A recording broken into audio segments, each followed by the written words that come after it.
Welcome to J is for Justice podcast. If live breaking news and following true crime is your thing, then please consider subscribing to my channel. And if you like what you see in my videos, please consider giving them a thumbs up.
On our way to the home of Daybell, where police have served a search warrant. I'm not going to be saying much here.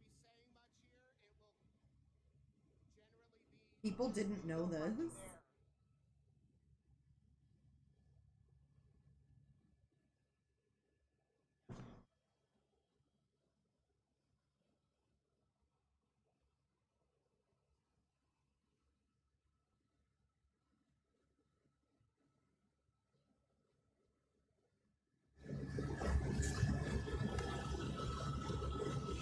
Okay, guys, so All right, this... everybody, if you're just tuning in, Nate Eaton here in the air. I don't know if you can hear me.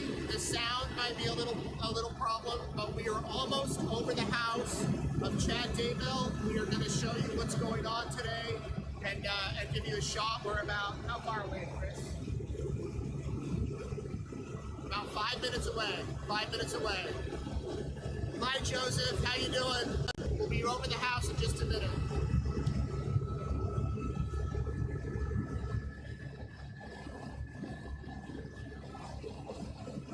Hey everybody, thanks for joining in. While they're flying over to the house, this is recorded. This was previously recorded and was released about an hour ago, I think. But the FBI is there, and from what I hear, they're digging. And they have tents set up at Chad's property.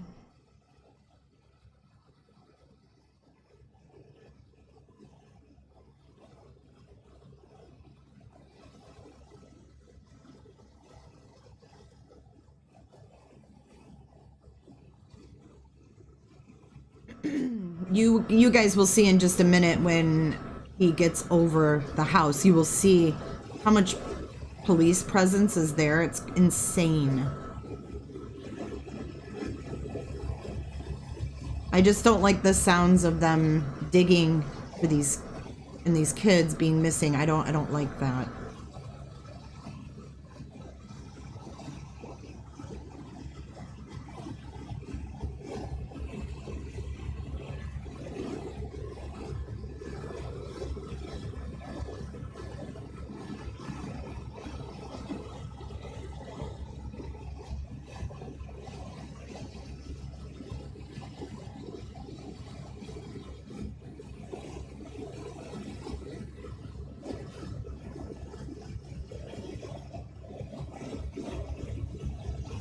So no one is live right now over the house that I could find. If you guys see anything, I couldn't find a live stream.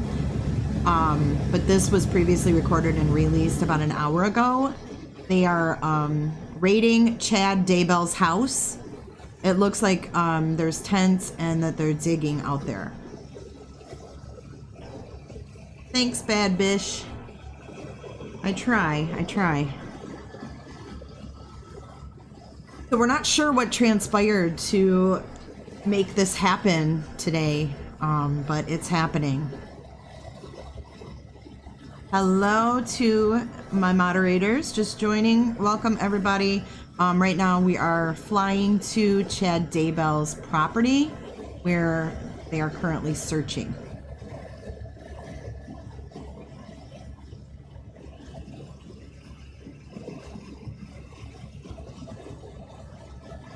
So definitely, when this video ends, if there's anything else that comes out, I will go live with that. But let's watch this first and see what we can see. This is East Idaho News that is flying right now. They're flying to Chad Daybell's. They should be there in just a couple minutes in this video. Thank you guys. Thank you so much.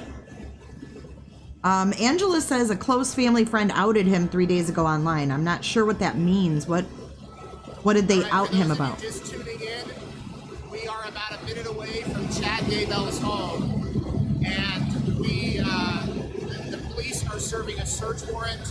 It is a sealed warrant, so we do not know what the warrant is in relation to, but it is a Rexburg case. And of course, Rexburg police are investigating the missing kids.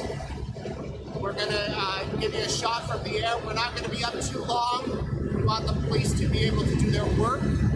But we did want to get some video from the sky to let you know what's going on. And it looks like we are approaching the house. So we should have some shots here for you in just a minute.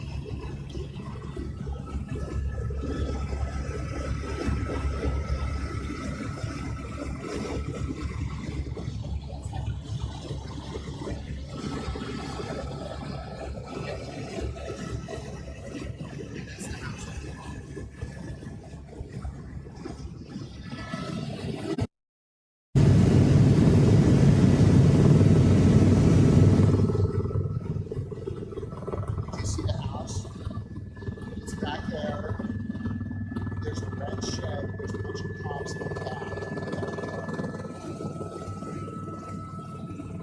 There's the red.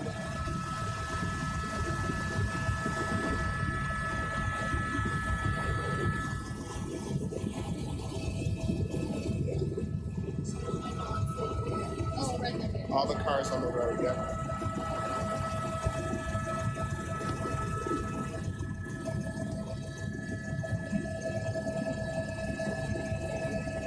That's good.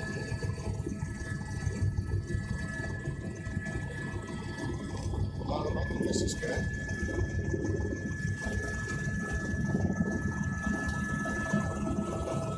Maybe can you get closer to the camera?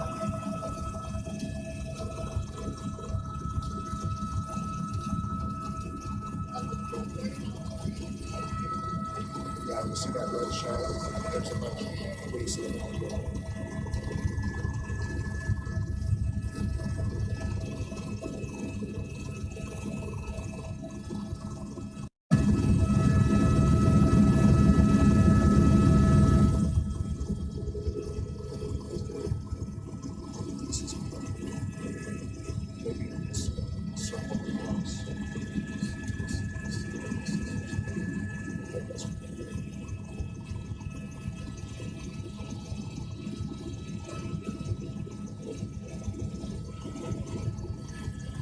Hey, for you guys that are just tuning in, we're flying over Chad Daybell's house with the East Idaho News and Nate Eaton, and they are digging on his property and have tents set up. I don't see those in the video right now, but you can see all of the presence there at Chad's house.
Hey, YouTube monitors, if you have proof of this, the 2 bodies that you're saying were found, please post the link to said article, because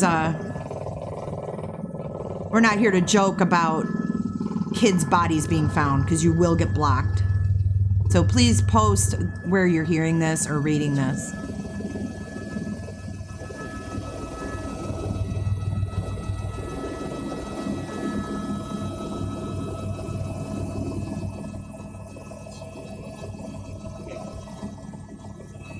How low can we go from here?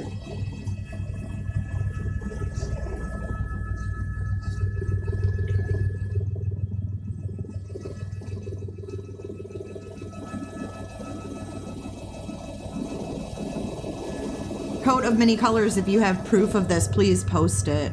I would appreciate that.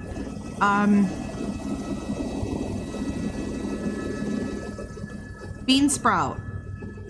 This is Chad Daybell's home. It is being raided. This is a video from earlier when the search warrant was executed this morning. But we are showing this video just to show you guys what's going on there.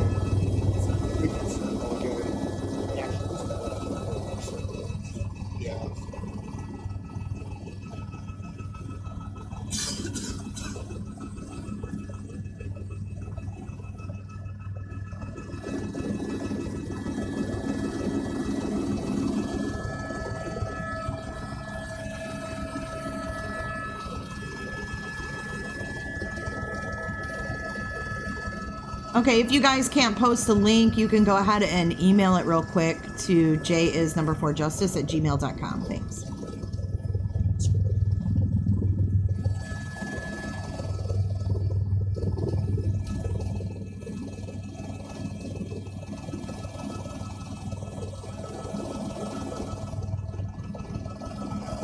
Yeah, the whole area. I don't even know the stage.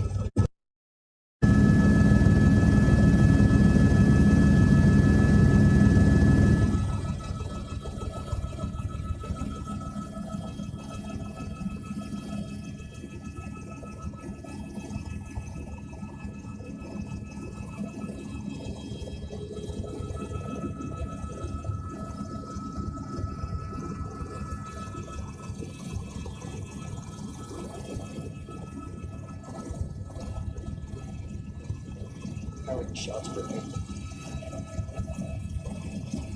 Yeah, did you get shots on like the police cars like that? Okay. Do you think you have enough footage?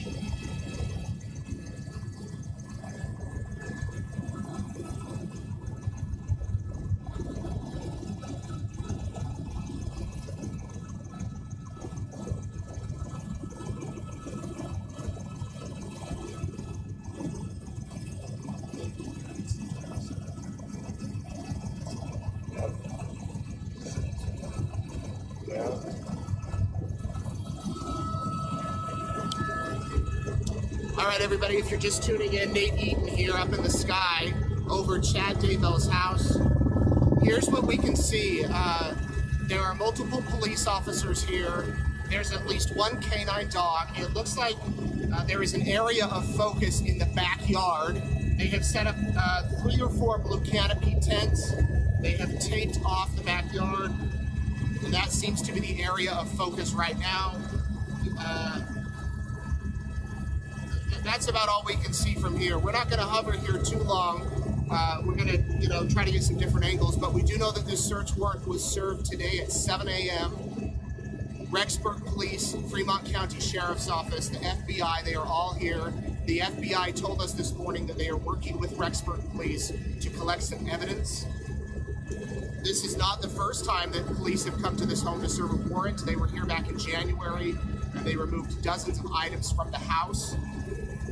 No word, we're not sure where Chad Daybell is at this moment, but police are definitely searching the property. We're trying to give you the best angle we can from up here as we continue to bring you some footage, and we'll go back now and show you what's going on.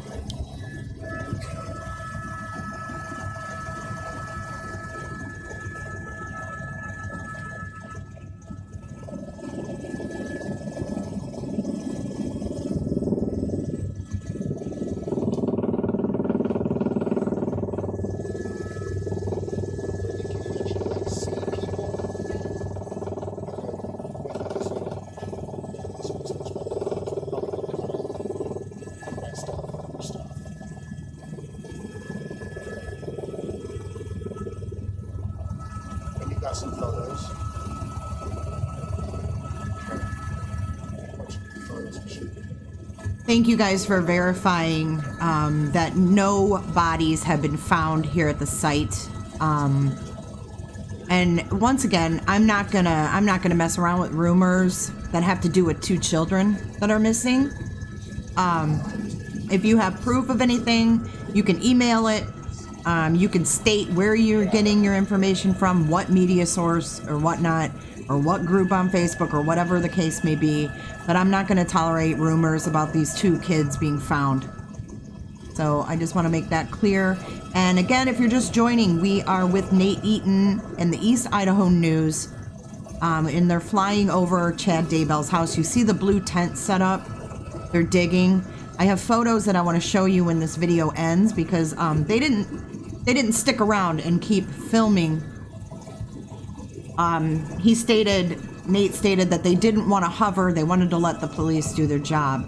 So if another live feed opens up, I will stream. But when this video is over, I'm going to show you guys some better pictures from someone who lives in that area that I have.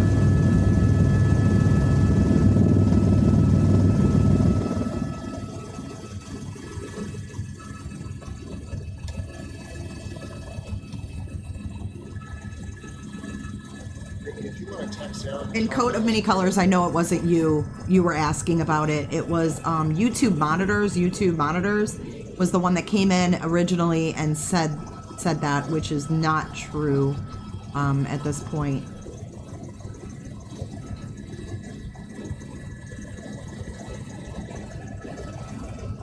The email is jis4justice@gmail.com.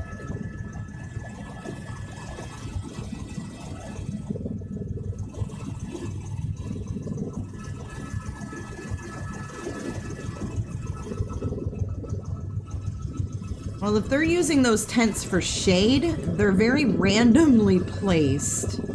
You see one back by that empty, what looks like was a pond.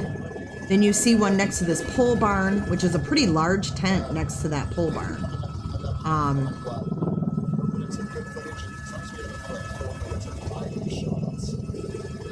The warrant is sealed, Shelley, so we don't know anything about the warrant.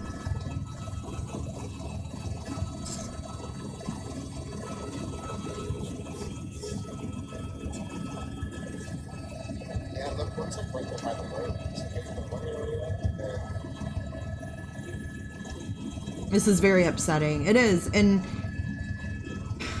we don't know. We don't know what they've heard, what they've found, what made this happen today. We have no idea, but we do know that they are there. The FBI is there. And I'm gonna try to find another feed because this is about to end. Like I said, Nate Eaton and Heidi Broussard from the East Idaho News were up in the air this morning at 7:45 a.m. That's Idaho time, so that's Central time. And that's when they recorded this video. So as we know, they're still out there searching at Chad Daybell's house. All right, there's the view from the sky. We're going to keep an eye on it. We'll have a full report later on eastidahonews.com, let you know if there's any new developments. Police are being pretty tight-lipped about this as far as what they're searching for, but we might have some more information later today or tomorrow. Thanks for tuning in. We'll stay on top of the story. Okay. God, he has done such an awesome job covering this case. Like, this dude is on it. I would love to talk to Nate. I think he's done a fabulous job bringing everyone the latest. So let's just kind of look at this article that was posted along with this video. It says, this is Salem, Idaho. Numerous police officers are serving a search warrant at Chad Daybell's Fremont County home. Fremont County Sheriff deputies, Rexburg police officers, and the FBI arrived at the house on the 200 block of 1900 East around 7 a.m. The warrant from the Rexburg Police Department is sealed, so it is unknown what information officers are trying to obtain. Numerous roads around the home are closed and drivers are being rerouted. The media is being asked to remain in a staging area. Nobody has been taken into custody, and police tell eastidahonews.com that they will be on the scene for hours. FBI spokeswoman Sandra Barker confirms the agency's evidence response team is assisting Madison County with the execution of a search warrant. This is the second major search performed at the Daybell home. Law enforcement removed 43 items from the house during a multi-agency raid back on January 3rd. Officers searched a shed and used metal detectors, probes, and rakes to go over several portions of the yard. Tammy Daybell, Chad's first wife, died suddenly at the Salem home in October. Chad and his new wife, Lori Vallow Daybell, are being investigated by the Idaho Attorney General's Office for conspiracy, attempted murder, and murder in connection to the death. Lori Daybell's two children, Joshua J.J. Vallow and Tylee Ryan, have been missing since September, and Lori is housed in the Madison County Jail on 2 counts of desertion and non-support of a dependent child. So Eric Grossarth is at the scene, and they're going to post updates as they learn more. So here is a picture of the road being blocked off. Yes, Elizabeth, that is such a good point. Chad used to be a grave digger. He was a grave digger. And when I talked to Julie Rowe, she stated that she would call him and he'd be in the middle of digging a grave and he would be all out of breath and stuff. And he'd answer the phone. So very, very creepy, in my opinion. Yeah, open minds, you read my mind. Creepy. Creepy, creepy. You typed that the same time I said it.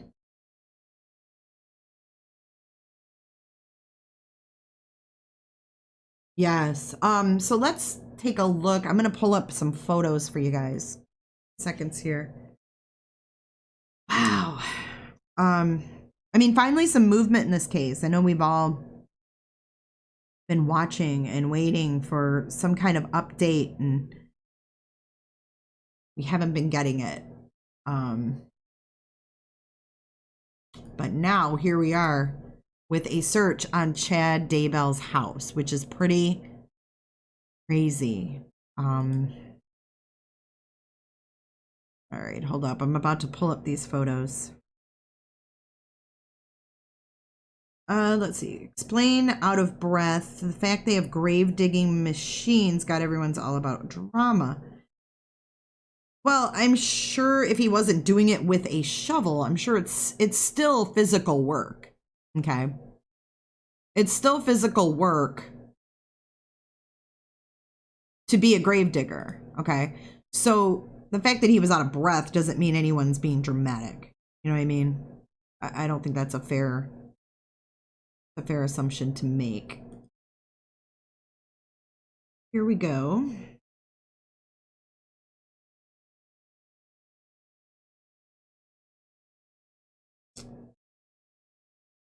These are just some still shots. All right. These are some still shots from that video that we just watched.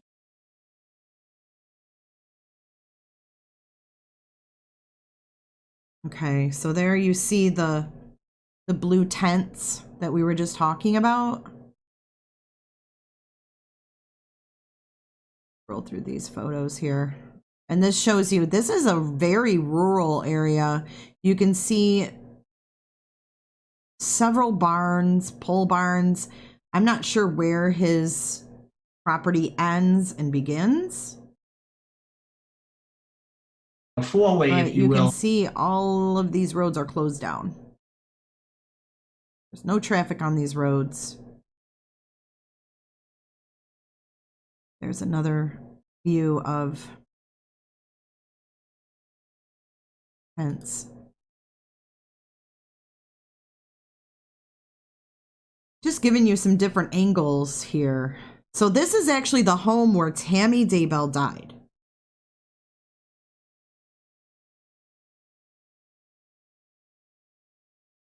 This is the home where Tammy Daybell passed away, and we know that Lori and Chad are under suspicion for murder and the deaths of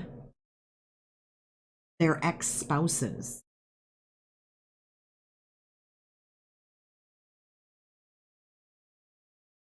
Leslie Travis says, I was friends with Heidi Broussard and listened to your live when news broke and Heidi's body was found. Please don't let these babies be here. Please let those babies be alive. Leslie, I'm so sorry for the loss of Heidi. But thank you for being here and thank you for speaking out. And I hope as well. I feel the same way that you do. Pookie T, that looks like it could be some kind of a farm. Not sure about these about hogs. Kind of another eerie thought. Christy just put the address in of Chad's house there. You know, this could be in connection with Tammy's death. This may not be in connection with the children. We don't know. That's the thing. We don't know. We can only guess at this point until we get more information and, you know, clearer information on this.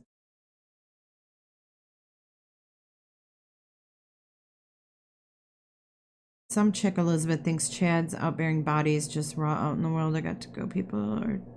Okay. Yes, this is the second time that they've been there. They were there back in January and they did take a bunch of items, like 40 some items back in January, and now they're back and they're digging. Open minds, I agree with you. I totally agree with you. You live in Lake Charles where JJ's grandparents live and you're all sick. Oh. And Leslie, I pray for justice for Heidi as well. If Chad gets arrested, it's all over for Lori because he will sing like a bird. He may already be singing like a bird. Who knows what's going on? Who knows at this? What we do know is that the FBI is there and they are doing some digging there at Chad's house. And this is the house where his wife passed away mysteriously in her sleep. Michael M's comment. Oh, Michelle M. News said the search is for the kids, not Tammy.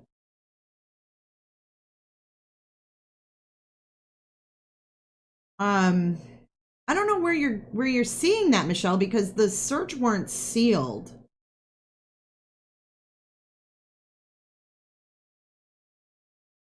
Because I don't know where you would have seen that because it is sealed. Hi, Queen. So if you're just joining, I know we've got close to 700 in here. There is an active search right now at Chad Daybell's house and property there in Idaho.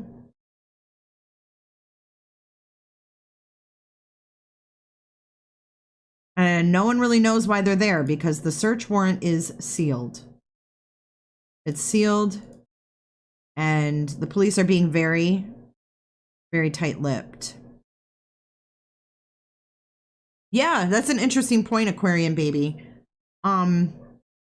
It's interesting to note that Chad and Lori believe that the world is going to end next month.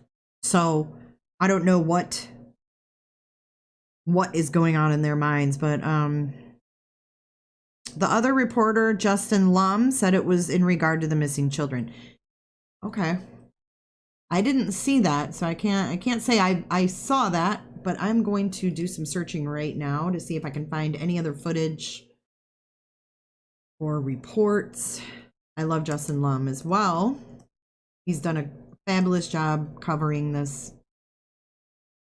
Let's see what he's got going on.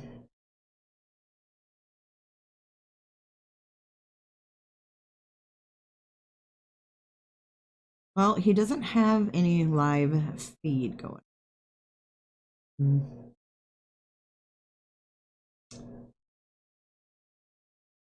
It looks like the only video that we have is this one from Nate.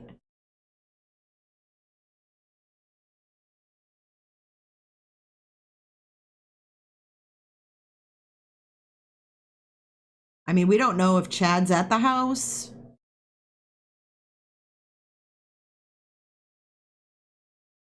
Yeah, that's really the only footage that's out there. Since there's people that are just joining. Oh, and the one you did email me. Okay, let me check that quick. And thanks, guys, for being here. If you guys can give this video a quick thumbs up for me, I would appreciate it. Greatly. Greatly appreciate it. There's Madonna. Hi, Madonna. Here we go. We have a Daily Mail article. Oh, and a Facebook Live. Oh, perfect. All right, let's play this. Thank you so much. I think it was Angela that sent me that. Yeah, Angela, thank you. I'm going to play this video for you guys right now.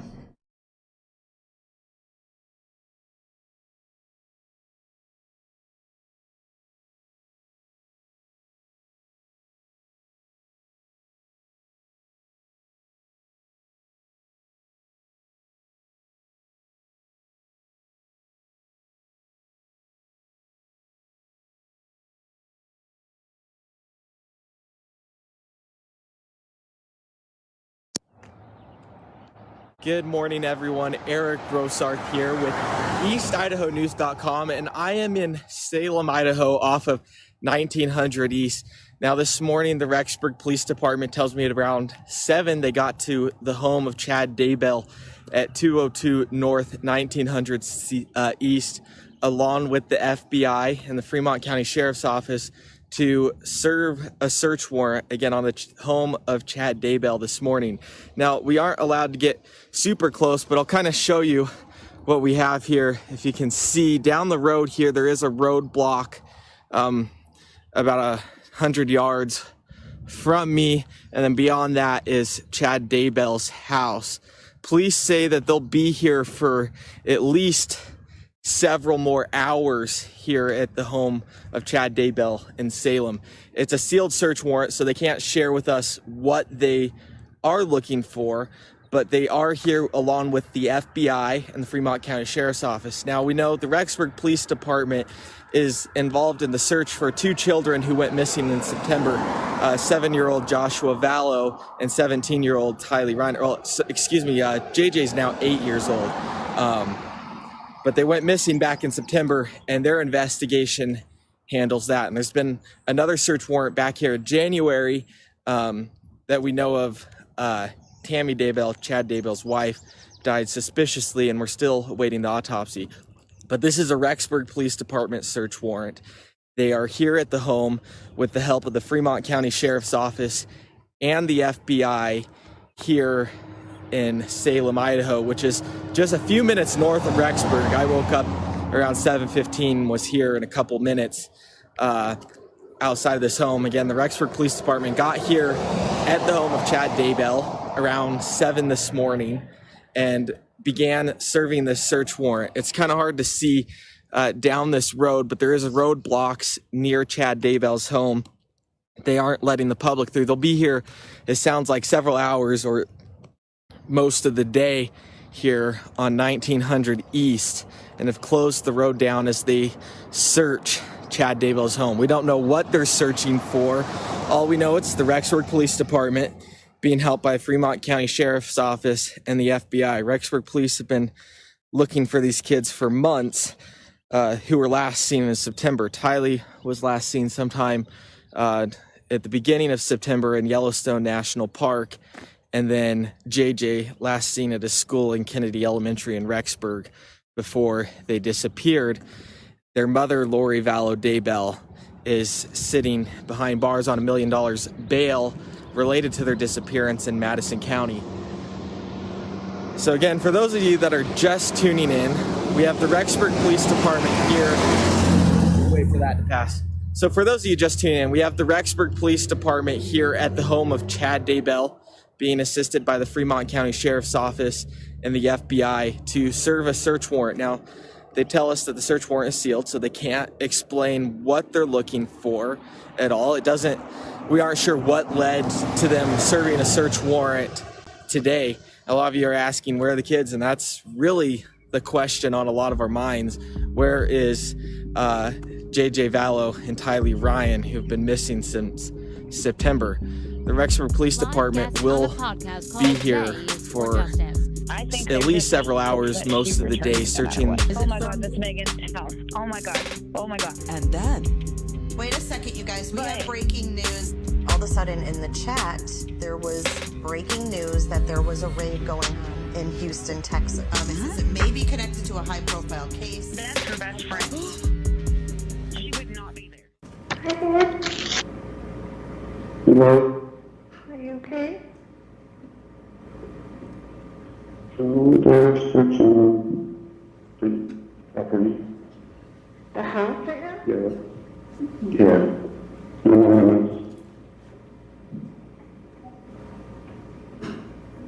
So Mark Means will be talking to you.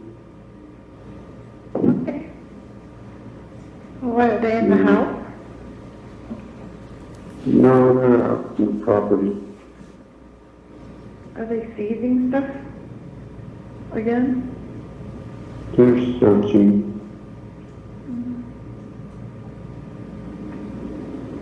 There's a search warrant, and so we're interested in this with the kids. Okay. Yeah, so you tried to set up a call. Glad you called. Yeah. So we'll see what transpires. Okay.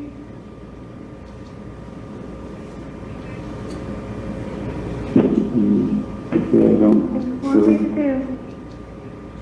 Pray. What? What do you want me Yeah, to pray.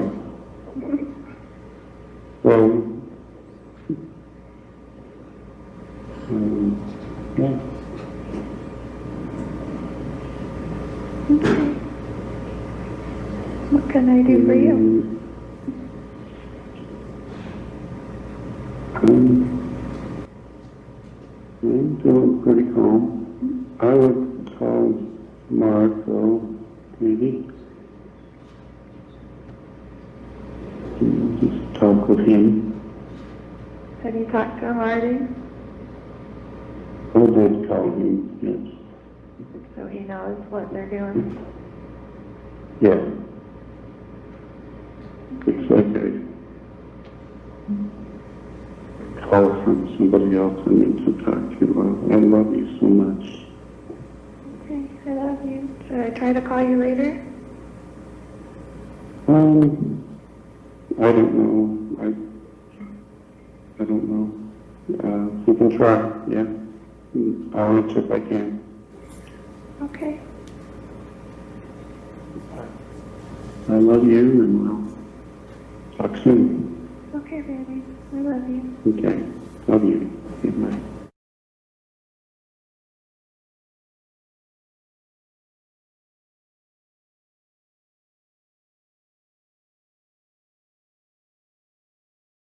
Roberta.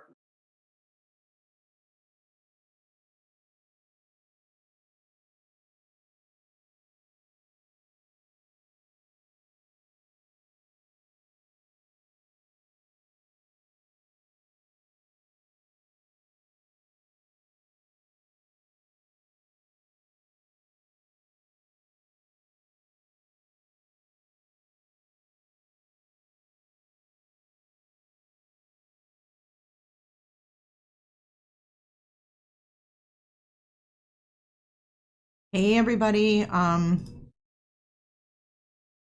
Good evening. Good evening, charmed girl. I am back.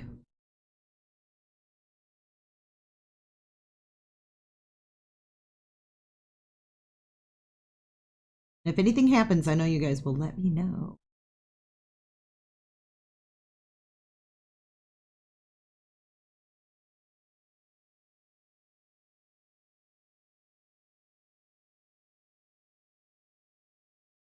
I hope everybody is doing well this evening. We had a pretty busy day with Chad Daybell's house. It started out that his house was being searched, and that's how we started this day today, was with his house being searched. And then while we were live, kind of digging into that information, then we got word from Tylee's aunt, Annie. Annie Cushing is Tylee's aunt. We got word that there were human remains found. She got a call from the victim's advocate, and she quickly shared that on Facebook in a group about this case, a group that she's been very active in. So, you know, it makes sense why she would share it there. She's shared a lot of personal thoughts in this group. And if you guys want to join this group, it's a great informative group with a lot of great opinions. One of my moderators actually runs this group, and if you guys want to throw up that link, that would be great. So we have Justin Lum from Fox 10 saying that Rexburg PD will hold a press conference tonight at 7:30 on arrest of Chad Daybell and discovery of unidentified human remains. So we're going to get some more information on the remains that were found.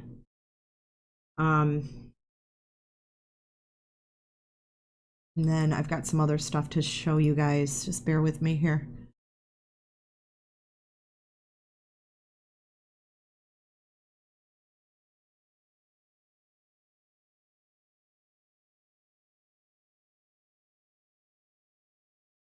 All right.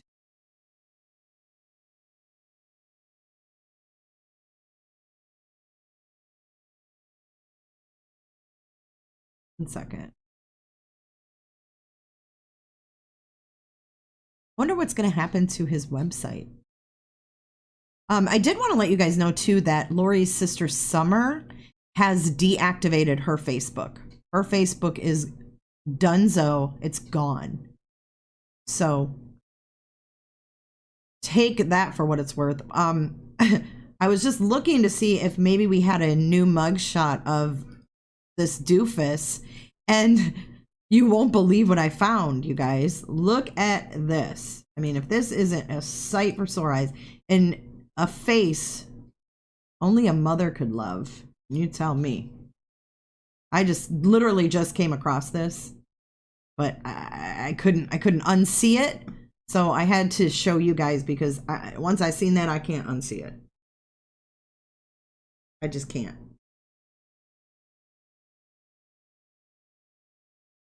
Thank you, RN Student Forensics. Thank you so much. I really, really, really appreciate you. I'm going to slow down chat a little bit here. Like it's going a little cray. Hold on, mods. I got you.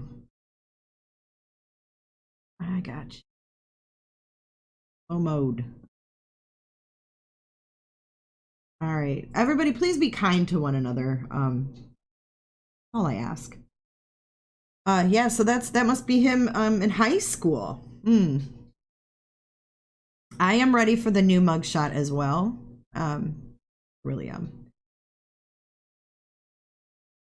Yeah, he's a doofus. He really is. I mean, that's a great way to put it. Hi, Gwen T.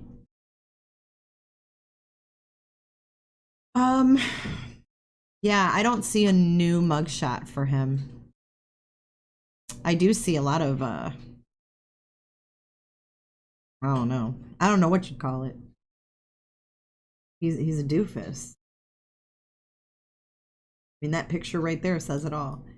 So yeah, we're waiting for this press conference, and I think it's about half an hour, a little over a half an hour away now.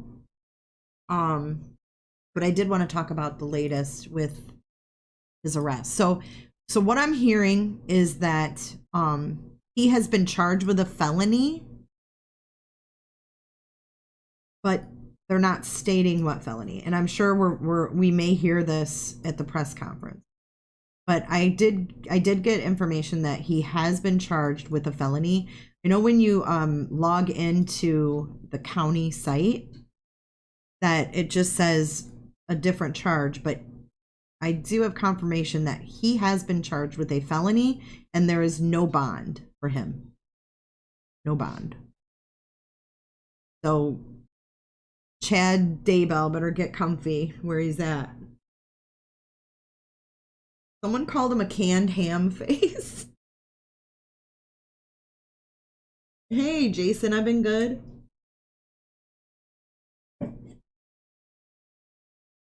He looks like the guy from Dumb and Dumber. He kind of does. He just needs that bowl haircut. Yeah, tampering with evidence is what he was held on. I think that's what they, were holding him on so that they could keep him there. But I did get word that he has been charged with a felony, and hopefully we'll find out exactly what that is. And, I'm wondering, is that going to be the murder of his wife? Is that going to be the murder of the kids? Or whoever is buried in his yard? I mean, these people were dumb enough to bury bodies on their own property? Oh, thanks. Thanks, Jason. Destruction and concealment of evidence is the charge. Tina says, I hope they both got their freak on in Hawaii because it may be a while. Well, it may be a while for Chad with a female, but they may like him in prison. Oh my gosh, Charmed Girl, thank you. She said, I rarely chat, but I have been a sub for 1.5 years. Wow. Love your content and your kindness. Thank you so much. I'm glad that you spoke up tonight. Thanks so much. Yes, Chad was a gravedigger. That was his job. But I totally think that Tammy's results came back because we knew it was the results of her autopsy were supposed to be back this week.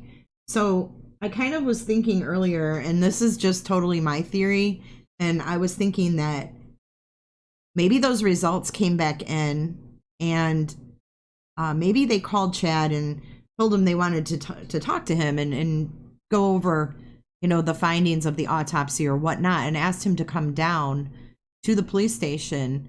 This is just my theory. So I'm thinking, because I'm wondering where he was coming back from this morning.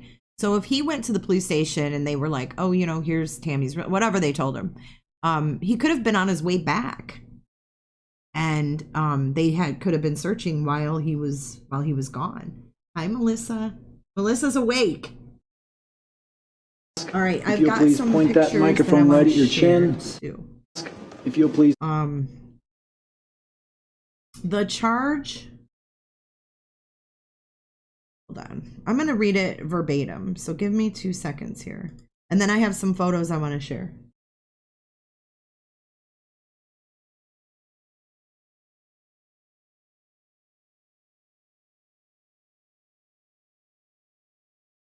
I got to get rid of that picture. He is just much. If you'll please point that microphone right at your chin. If you'll please point that microphone right at your chin. Ooh, booked into jail. I love it. I love it. Chad Daybell was booked into the Fremont County Jail at 5:21 p.m. According to online records, he was arrested for destruction or concealment of evidence. Mark Means, Daybell's attorney, so he has that same attorney as Lori. And we all know how that went in that last hearing with Mark Means.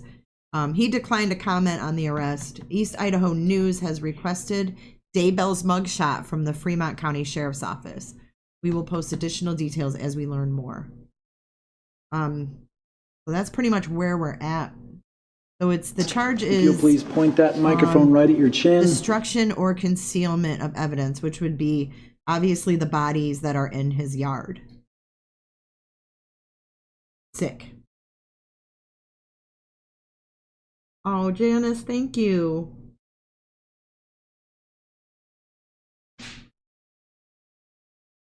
So we're not sure who, gave them this information that these bodies were there.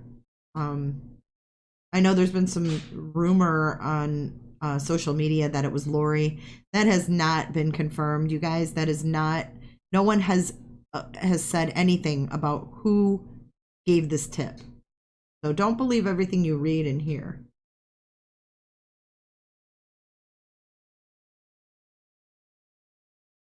How sick in the head do you have to be to do the things this couple did? How did none of their family or friends not see them spiraling out of control? They will have their own trial, so conflict of same attorney, according to Crime Talk. Oh, that's interesting. So just like the case I'm in the middle of making videos on right now, which is the Heather Elvis case, the husband and wife that were charged with her kidnapping also had separate trials. Could be human remains from years ago, Brenda says, but whose remains would be in Chad Daybell's yard? I mean, we have 2 missing children. We have remains found, high mismurder. We have remains found in his yard. I mean, it doesn't take like a rocket scientist to put it together. It's awful, but I mean, that's the most obvious thing right now. Well, yeah, I guess if they can't have the same attorney, then one of them's going to have to give up this Mark Means. But I think that, if I'm not mistaken, Chad was paying for that attorney for Lori. So who knows? If you'll please point that microphone right at your chin. Absolutely. Let's pull up these photos. Kidding me? Let's pull up these photos. These are all new. I haven't seen these all up at once, and then we'll go through them. And if you guys don't mind just hanging out with me until we have this press conference, I'll stick around if you guys are going to stick around. How about that?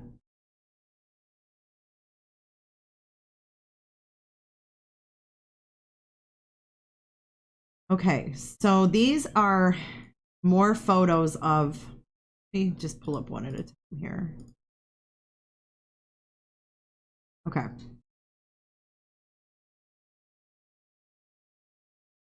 Here's the first one. Oh God, his mug, I cannot. Okay.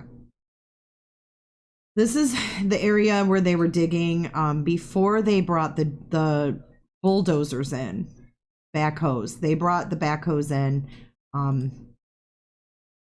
Then we have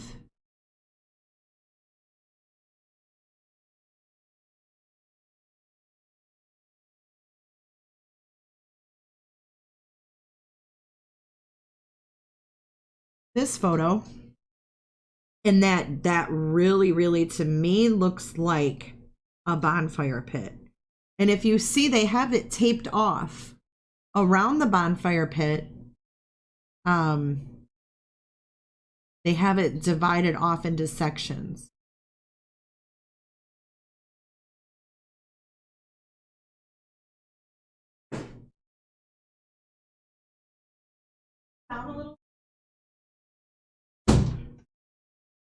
Sorry about that, guys. Got a house full of people and they don't know how to be quiet sometimes. Anyways, yeah, they have it sectioned off there around that bonfire pit. And this is the first time I'm really seeing that it really truly is a fire pit. Kathy, thank you so much. You know, I really appreciate all of you guys, man. This has been a crazy day that we have all waited for. The crazy day we've all waited for. Yeah, that is a very clear picture, and it really shows that that is in fact a fire pit.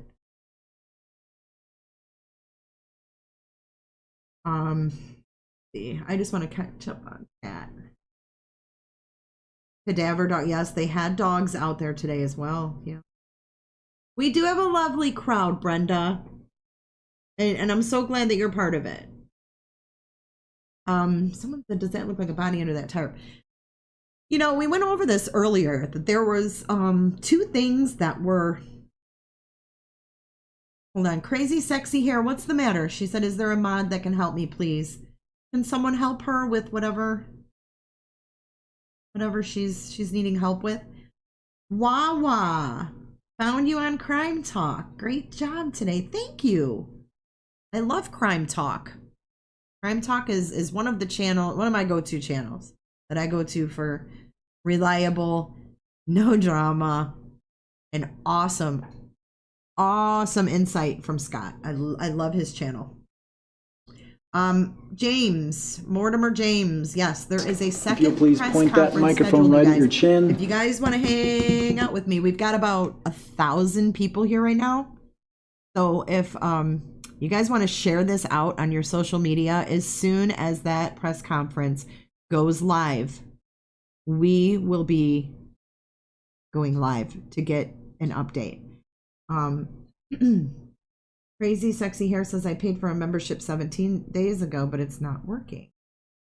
We can look into that after the live stream. I can't look at it while I'm live. Oh my God, I'm going to marry Scott. Mark my words. Gwen T, who's Scott? Go grab yourself a glass of wine, Jay. You know what? I just might do that. I promise I won't chew ice. Gray Walls, one of the mediums or tarot readers, can't remember which one on YouTube, says the bodies were around one of their homes. Wow. Gray, if you remember. Bad man, go ahead and hide him. Tequila for this. Yeah, I'll check it out. I made a note here to easy sec. I'll look in my membership and see what's going on. And if you have an email, if you could put that in chat, because if there's any problem, I'll email you about this, okay?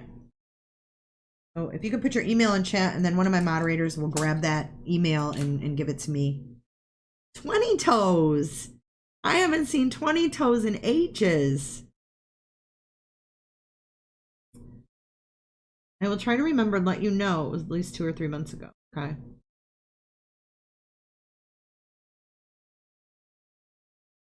Okay, so let's move on to the next photo.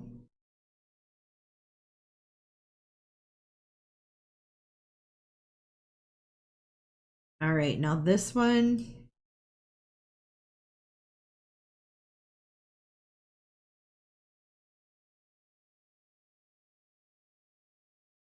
This one shows more detail. You can see where they're digging with the bulldozer. You can also see down at the bottom, there's a tent set up and there's some things surrounding that tent. I'm not sure what those little white things are though.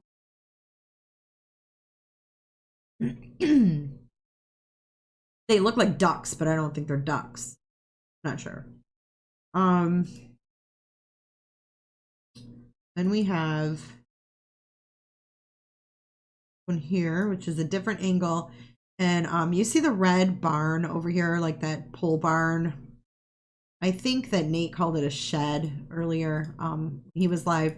That red thing is over here in the left-hand corner. And then you can see in proximity to that from this angle, the tent right there where they're digging. And then beyond that is that fire pit and those red taped off sections.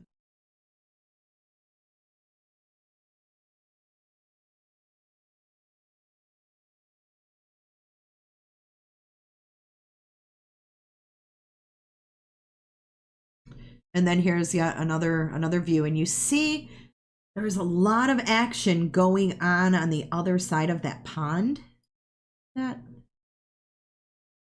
see back here. I mean, there's a big broad area that they've been searching. So it looks like there's a second site at the very top here by that emptied pond. And then there's some agents, walking around the pond area. And then you see where they're digging and where all the so-called action of the scene is, right next to that fire pit. And then you have some agents over here in the taped off section. So it's kind of interesting to see like the magnitude of this search. It's pretty broad.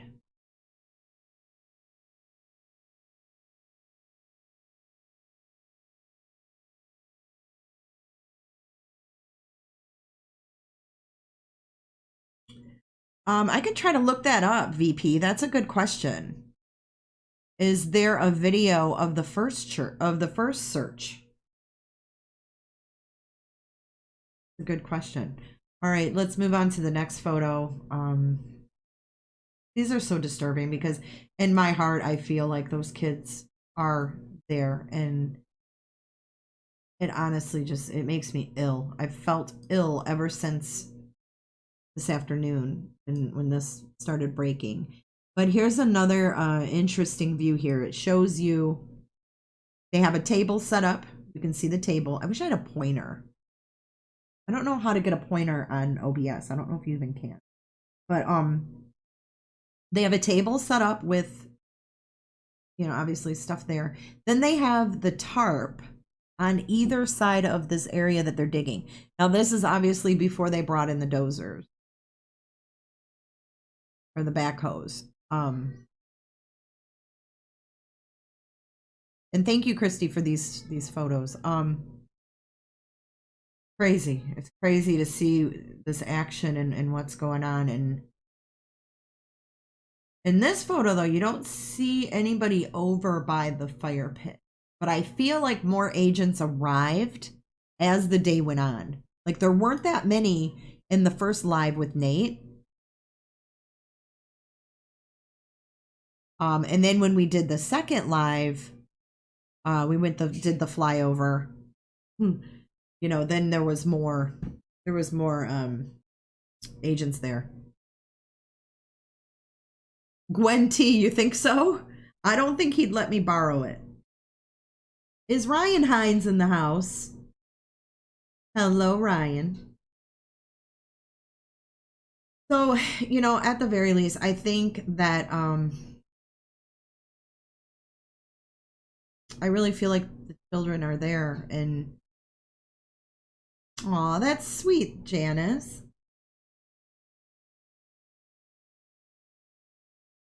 They definitely, I agree. VP, was it VP that said that? They knew where to search. They totally, I love that emoji. They totally knew where to search. They got there at 7:30 in the morning and they beelined to where they are in these photos and where they remain for the rest of the day. So somebody's talking. We just don't know who. Now, who could have been witnesses to this? Who knows? Who knows? We know that Chad Daybell is very good at brainwashing people.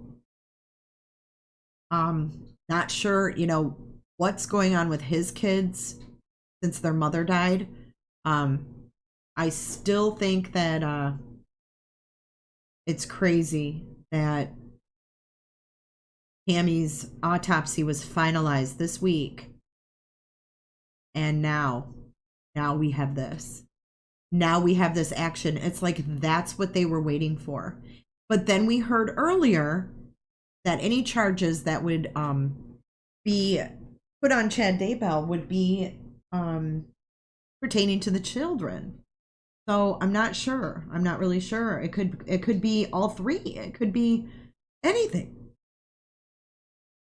I did not hear about Chad's son being arrested. No.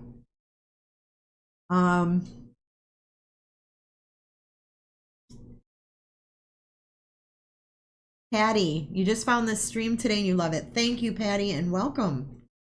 Welcome to the J is for Justice fam. So, you know, I'm just thinking, like, did they contact, you know, all the family members, or did they notify all of them? Because we know that they did. The victim's advocate reached out to Tylee's aunt. So we know that Tylee's aunt was contacted and notified that they found human remains. So, K-Ray, no, you're not late. You're not late, girl. We're waiting for another press conference. I feel like this autopsy has something to do with this. Yes. Rouge Wings. Here, I'm going to give you guys a quick update. So we don't know who the remains are yet.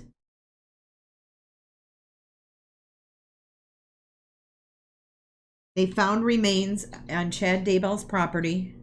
In the picture, you see part of the search and the dig.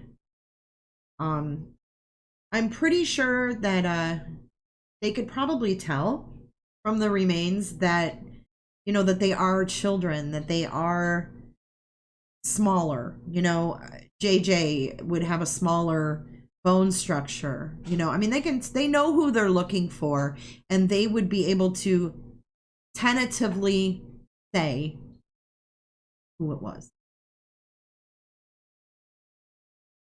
It looks like one, I'm not quite sure, but you can also see that big pile of dirt, and then that backhoe, that piece of heavy equipment next to the light pole.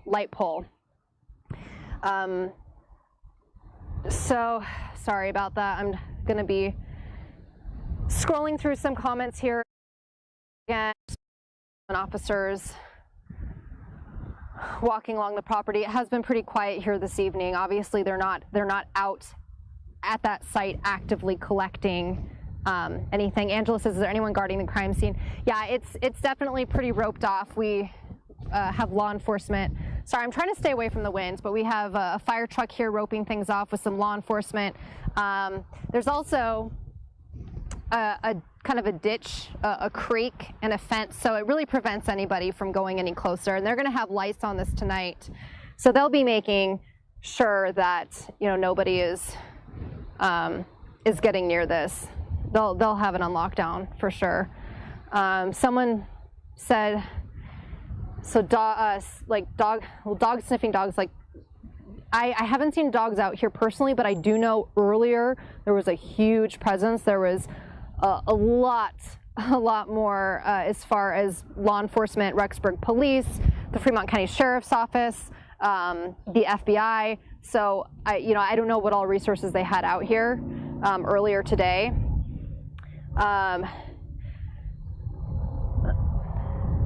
Sorry, can you recap the timeline of the case? It's confusing. Keeping track of who is married to who's brother or sister. Yeah, no, yes, Ross, it is. It's definitely something that people have to get caught up on. So, yeah, just to recap for you guys. So this is Chad Daybell's property, and Chad Daybell is an author.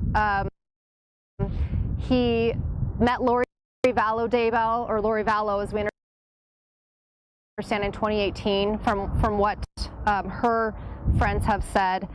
And at that time, they were both married, from our understanding. They potentially, according to what their friends are saying, developed some sort of relationship. Lori Vallow's husband, Charles, was shot and killed in July of 2019 by Lori's brother, Alex Cox. Alex Cox actually died in December. His death has been ruled from natural causes. Interestingly enough, his death was one day apart from when they exhumed Chad's wife's body, Tammy Daybell, in Utah. But Tammy died in October. Her death was also ruled as natural causes at the time, but then her body was exhumed in December once all of this kind of started coming to light.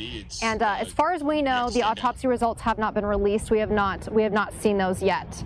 So we don't quite know yet how she died. Then we've got JJ and Tylee, Lori's kids. So JJ is Lori's adopted son.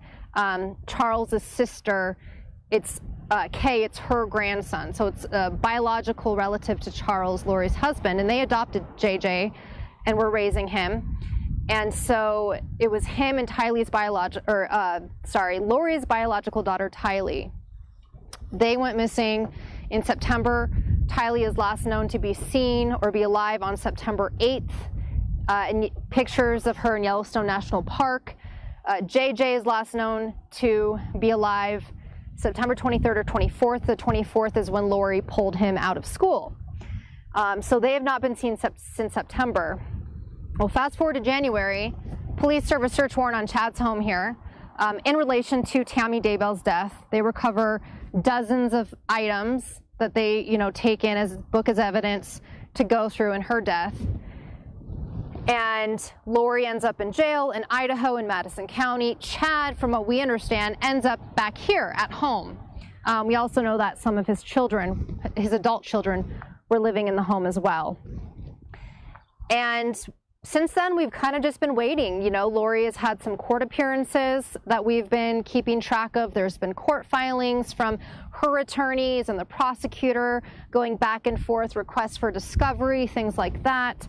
But other than that, the investigation has been pretty quiet until today, 7 o'clock this morning, when the Rexburg Police Department, the Fremont County Sheriff's Office, and the FBI Evidence Response Team shows up and starts digging in the yard. And then a woman we talked to who saw Chad Daybell being stopped by police, she said, I think it was around 11:30 a.m. She sees a car driving around, 60 miles an hour down the road. And these are country roads. These are, no sidewalks, things like that. So they're roads that you would drive about, potentially could be driving that fast down. But she sees a car going down the road, 60-something miles an hour, and police are behind. Police are behind the car, and this woman says that there's even a police car that drives up next to this silver car, and eventually the silver car pulls over, and they realize it's Chad Daybell. So she says they turn around and they come back down the street. Sure enough, they drive by, and police are taking Chad into custody about a mile away from his home. So I'm not sure where he was driving to. Obviously, police were trying to pull him over, and he maybe didn't pull over at first. I don't know, from what she was seeing. So that is kind of how things went down this morning with him. And then they took him in for questioning, and then now he is in jail in Fremont County, which is a different county than where Lori is in jail. Lori's in jail in the next county over in Madison County, because Rexburg's in Madison County, and that is where the children are missing from. Fremont County is where Chad's home is, about 10 minutes away in Salem, Idaho. So very close to each other, but in completely different counties. So that is how, that's how we kind of end up with Fremont County, Rexburg Police, Madison County. Alex says, Court TV says remains of 2 bodies. Until, let's see, 9 minutes is when that press conference will be, and I'll end this before that. But at this point, they're just saying remains. And I was actually on Court TV earlier today, and I kind of heard some of what they were saying. There were areas where it seemed like there was 2 tarps in the yard, but at this point, the word remains can mean a lot of things. I don't want to be too gruesome in this, because this involves potentially children who we've been closely following, and it's upsetting to find out what may be going on, but we don't know what remains means. We don't know the condition of these remains. If you'll please point that microphone right at your chin. Yard means 2 bodies, or if it means something else. So we're hoping to find out, what it is that they actually found out here today. Let's see, Tara, why is he in jail in the same county? So Chad's in jail in Fremont County because this is where he was taken into custody.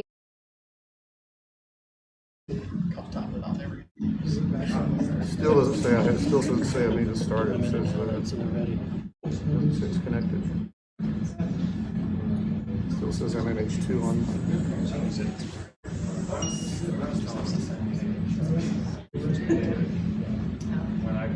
Okay, now I've got the remote control came up, so maybe that's a good sign.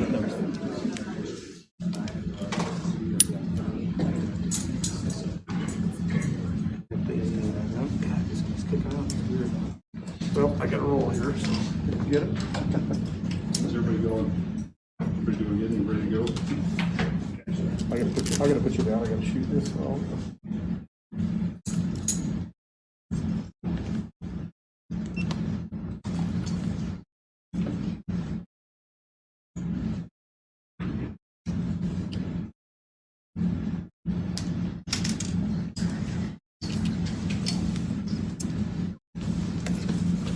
Go ahead and step forward too. Have you right up on the microphones there. There you go.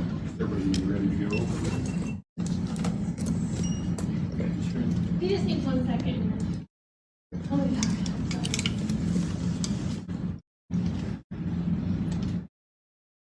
If you'll please point that microphone right at your chin.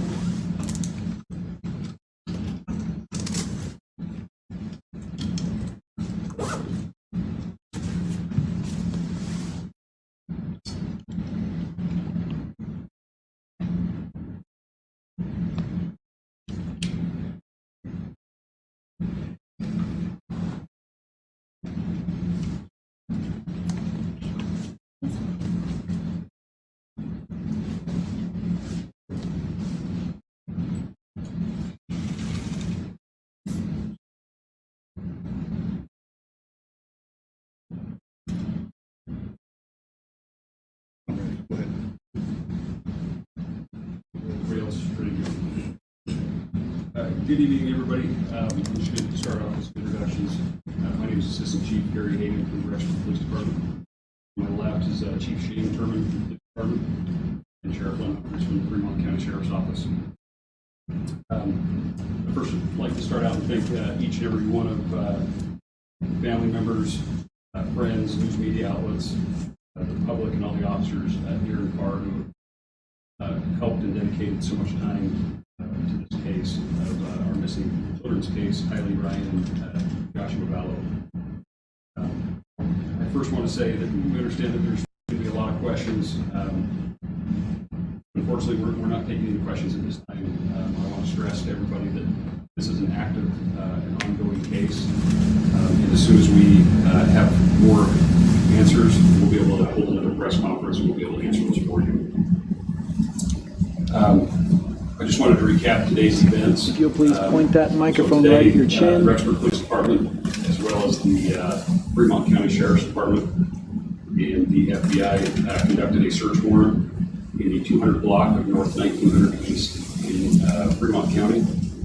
It's also the residence of Chad Daybell. That's a Fremont County resident. During the search of the property, investigators discovered what appeared to be unidentified human remains, and an autopsy will be conducted. Shortly after the remains were discovered, Chad Daybell was taken into custody and booked into the Fremont County Jail. There, Mr. Daybell will have his initial hearing tomorrow morning at 11 a.m. at the Fremont County Courthouse in a closed hearing. I will be emailing everybody out, and I'll get a list from everybody that's here as well if they're wanting a copy of Chad's Daybell's booking photo. I'm now going to turn the time over to Sheriff Humphreys to discuss the logistics of the courthouse hearing for tomorrow. So the hearing tomorrow will be a closed hearing, and what we will do is provide a video feed for those who are interested, which will be on YouTube. I do not have that address as of tonight, but it will be available in the morning, and that will be sent out if you have your contact information so that you can view the hearing at 11 o'clock. This is primarily for security issues, and because of the virus, the courts are still closed down to the public, and this is one way that we can provide a means for you to see what's going on. Thank you. Again, we just want to thank everybody for coming out. We've needed your help just as much as as the public.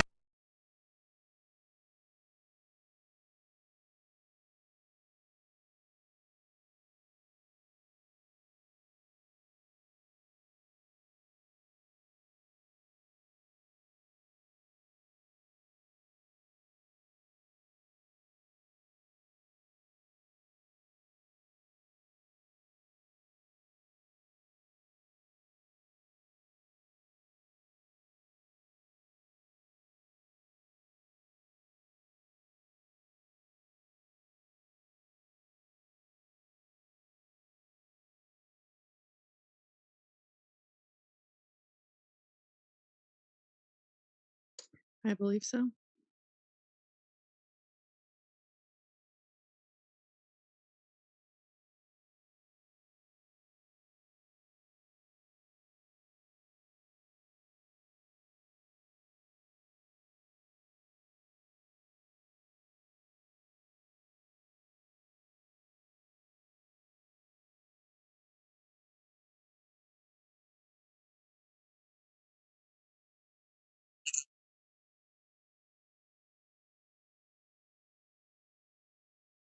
stations like the ABC, the networks. The big networks aren't getting that, but the little channels like me are. And the reason why is because there's people giving a lot of misinformation and like scaring people, making them panic. So instead of weeding through all the CV lives, they just demonetize them all. Oh, wow. Mm-hmm. Yes, it's crazy. It's absolutely crazy. So we are waiting for Echo to join, but in the meantime, I'm sure everybody here has been following this case. If you haven't, Melissa, would you mind giving like a little brief rundown before she comes on? I mean, we can kind of... Honestly... Oh, you know what? I have joined the meeting. She just joined us. We don't have time. Hello, Miss Echo. Hello. Hi, this is Jay. Hi. And I have... Hi, Echo. This is Melissa. Yes. Hi. Thank you for joining us tonight and taking time out of your evening. We appreciate it. Well, you're welcome. So I saw that you were on the Dateline episode about Lori in this case. Yes, I was. And we were on Dateline as well in January. How was your experience with that? They were very, they were sensitive and they were kind and nice about it. So it was a positive experience for the most part. Yeah, I mean, considering everything that's going on, I'm sure that your family and yourself are worried about the kids. Yes, we were worried. We're still, very hopeful, but concerned that they haven't yet appeared. Right. So let's go back, and if you don't mind telling us a little bit about how you met Lori, when you met Lori. Okay. Well, I worked at the small little charter school where Kylie and my kids attended, and also Colby attended there too. So I worked there for a couple of years, and I was working the front office when they brought in the kids to register them for school, and Kylie was going into kindergarten. Oh wow! So I met them at that point, but not didn't really become friends or anything. But I've known Kylie since she was in kindergarten, and it was a small little school, so I pretty much at one point knew every single kid in the school, their name. So you, pretty much met her right away when she first was putting the kids in school. Right. And did you guys strike up a friendship like pretty much from the get-go? Not immediately. It was, the first couple of years, my daughter and Tylee didn't really know each other because Tylee came in as a kindergartner. My daughter was already in first grade. But then we left that school for a couple of years, came back, and by this time Tylee had been bumped up to fifth grade, and so my daughter was in fifth grade with her, and they became best friends at that point. And so then I officially met Lori. I mean, I met her, when she was, because I was working at the school, but met her as a fellow parent, with our kids being friends, when they were in fifth grade. So they would do like sleepovers and stuff like that, like most fifth graders do. Yeah. Oh yeah. Yeah. Yep. So you guys, did you ever do anything together with the kids? No, we didn't really, because I had several other kids. I have several other kids, so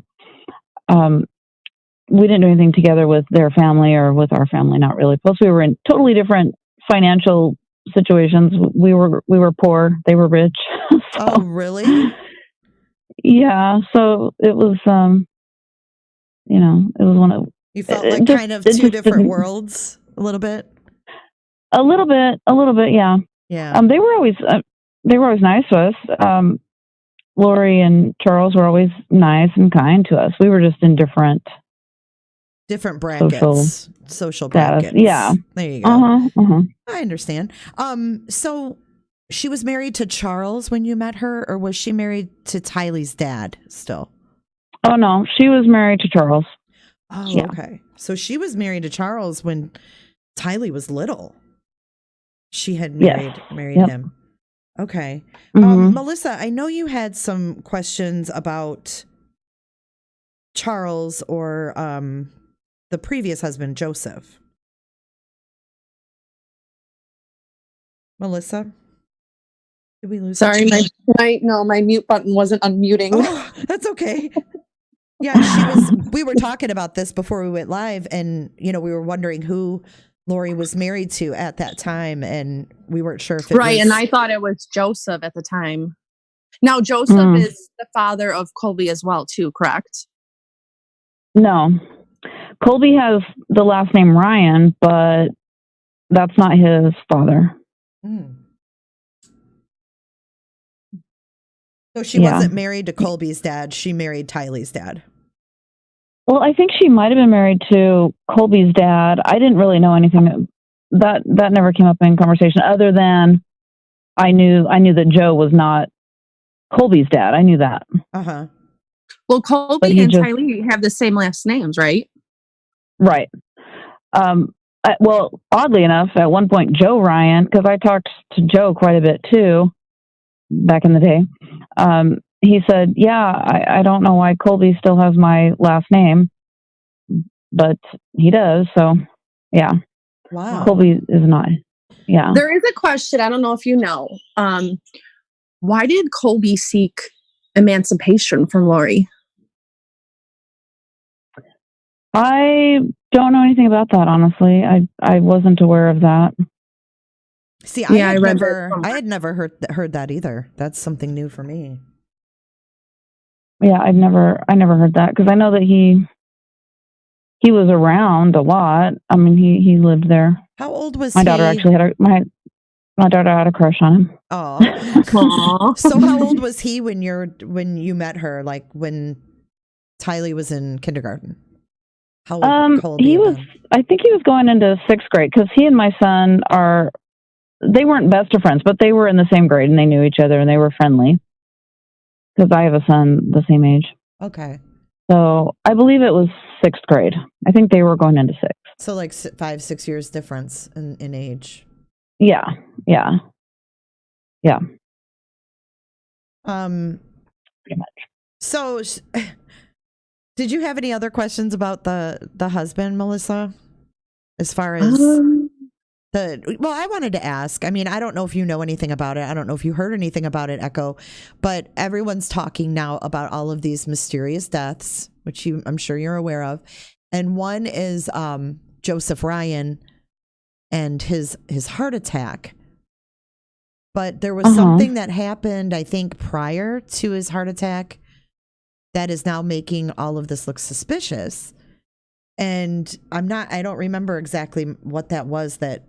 I don't know if it had to do with her brother Alex, or that Alex stun gunned him after a custody hearing or something. Oh, that's what it was. Yep.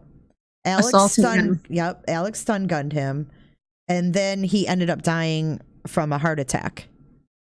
Now years later. It was years later after the assault with Alex. After the stun, it was years later after the stun gun thing. Oh, okay. See, because Joseph died in 2018. Oh, just a couple. Okay. So when was the last time that you spoke with Joseph?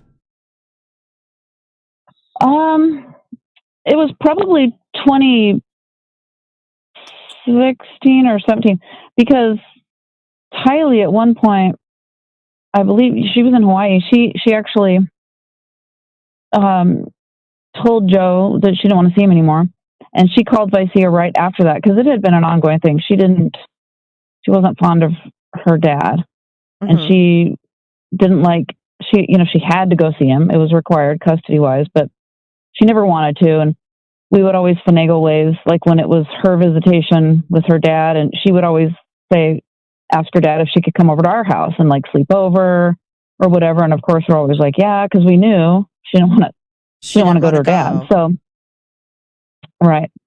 So finally, it was a big deal when she finally told him that she was old enough now. She didn't want to see him anymore. I think she was 14 or 15.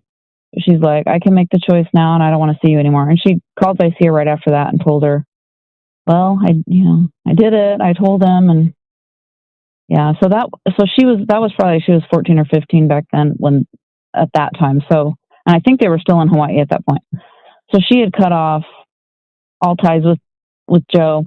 However, my daughter and Tylee lost touch a couple of years ago. So if they patched things up, or I don't know. Oh, okay. In the last 2 years, well, just before Joe died, I did find out, like, Tylee called Vicia too, and told her.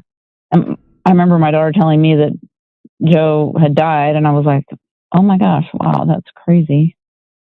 But yeah. But as far as I knew, Tylee had broken off contact with him. Did you know a couple why years she didn't before like that. going there? Was there a reason? There's a lot of reasons that I don't really want to get into. Oh, okay. But she had legitimate reason for not wanting to go. Yeah. Yeah. Mm-hmm. Yeah. That's really sad, actually. That's really sad.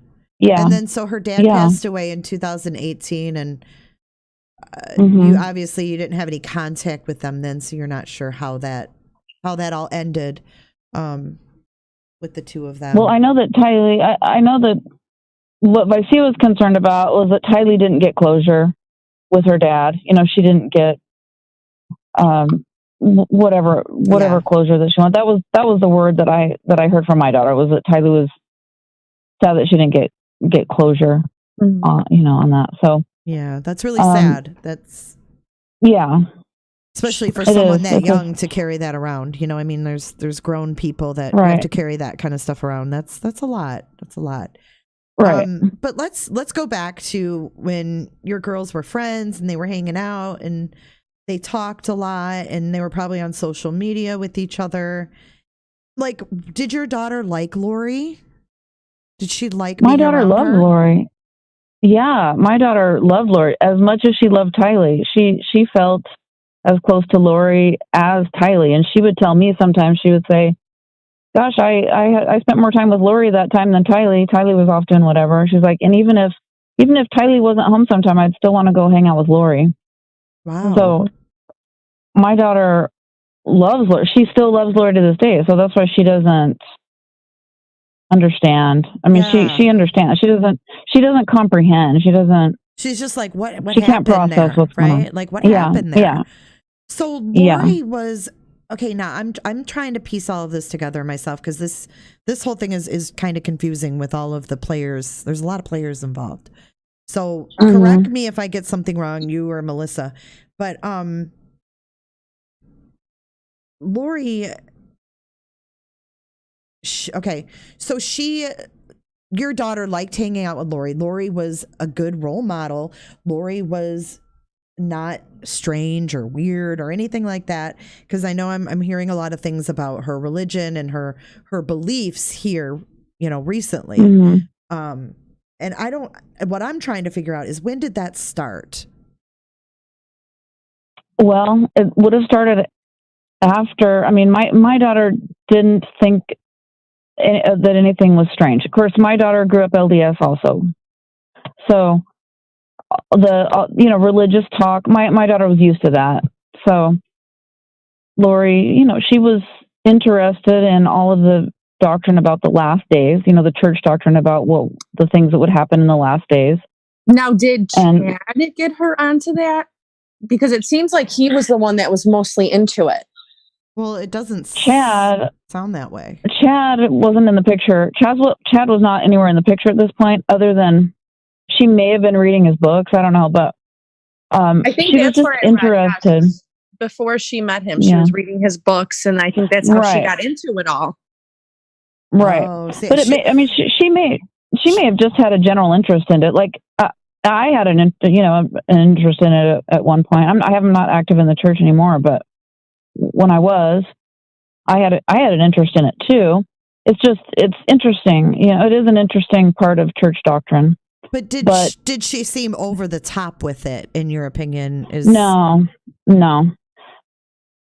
she wasn't over the top with it. She just had an interest in it. Like, she would talk about it more so than maybe other parts of church doctrine.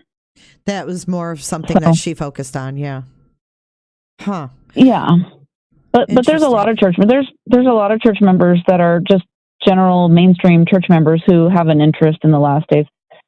It's just that when she talked about those things with my daughter and Tylee, and she didn't have any sort of personal role in it. It was just a general, this is what the church, says will happen in the last days. It wasn't like I have a personal role in bringing these things to pass, Mm-hmm. That was not part of it. That's what apparently changed. If all that's true, we're getting that mostly, I guess, from divorce papers that Charles filed, right? If that's all true, that's nothing that we ever heard. My daughter never heard any of that, and I never heard her say any of that. So, yeah. So your daughter, oh, go ahead. Sorry, Melissa. Oh, I do have a question about Charles and JJ. Now, JJ is a biological son of Charles. No, not a biological son, biological nephew of Charles. Oh, the nephew. Okay. Yes, he was a great nephew that they adopted. Yeah. Okay. So he was unable to be cared for, I believe, by her great niece. And then he went to her parents, and it was too much, or his parents, and it was too much for them. And that was when they offered to adopt him. And I think that his grandparents were ecstatic because he was a handful for them. It was he needed more attention than they could provide. So from what I saw, and I think it was on Dateline, they were ecstatic when Lori and Charles stepped up to take care of him. So, I mean, there were no red flags then about Lori as a mother. I mean, and from everything you're saying, she was a good mother. Your daughter felt so comfortable around her that she'd be around her and not even have her little girlfriend there. Yeah. I mean, Lori even invited my daughter to move with them to Hawaii when they moved. Oh, wow. So, and we even thought about it. And my only issue was, I'm going to miss my daughter. Yeah. But my daughter wanted to go.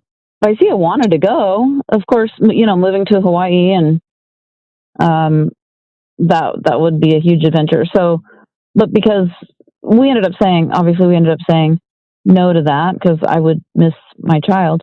But in exchange, they flew her over there for a couple of summers, and then I think it was a fall break and then a spring break. Wow. I think she went over there several times. So, yeah.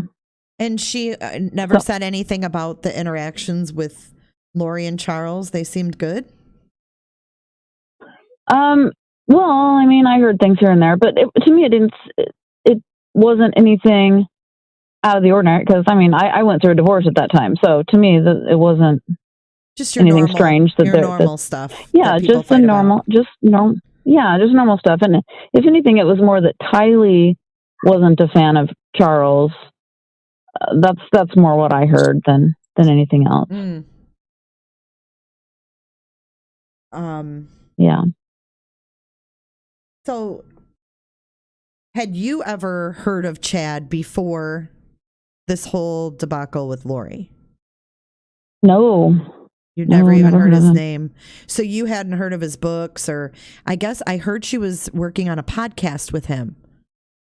Is it like an End of Days podcast or some End of Times? I guess, and I never knew anything about that either. I never knew any of that.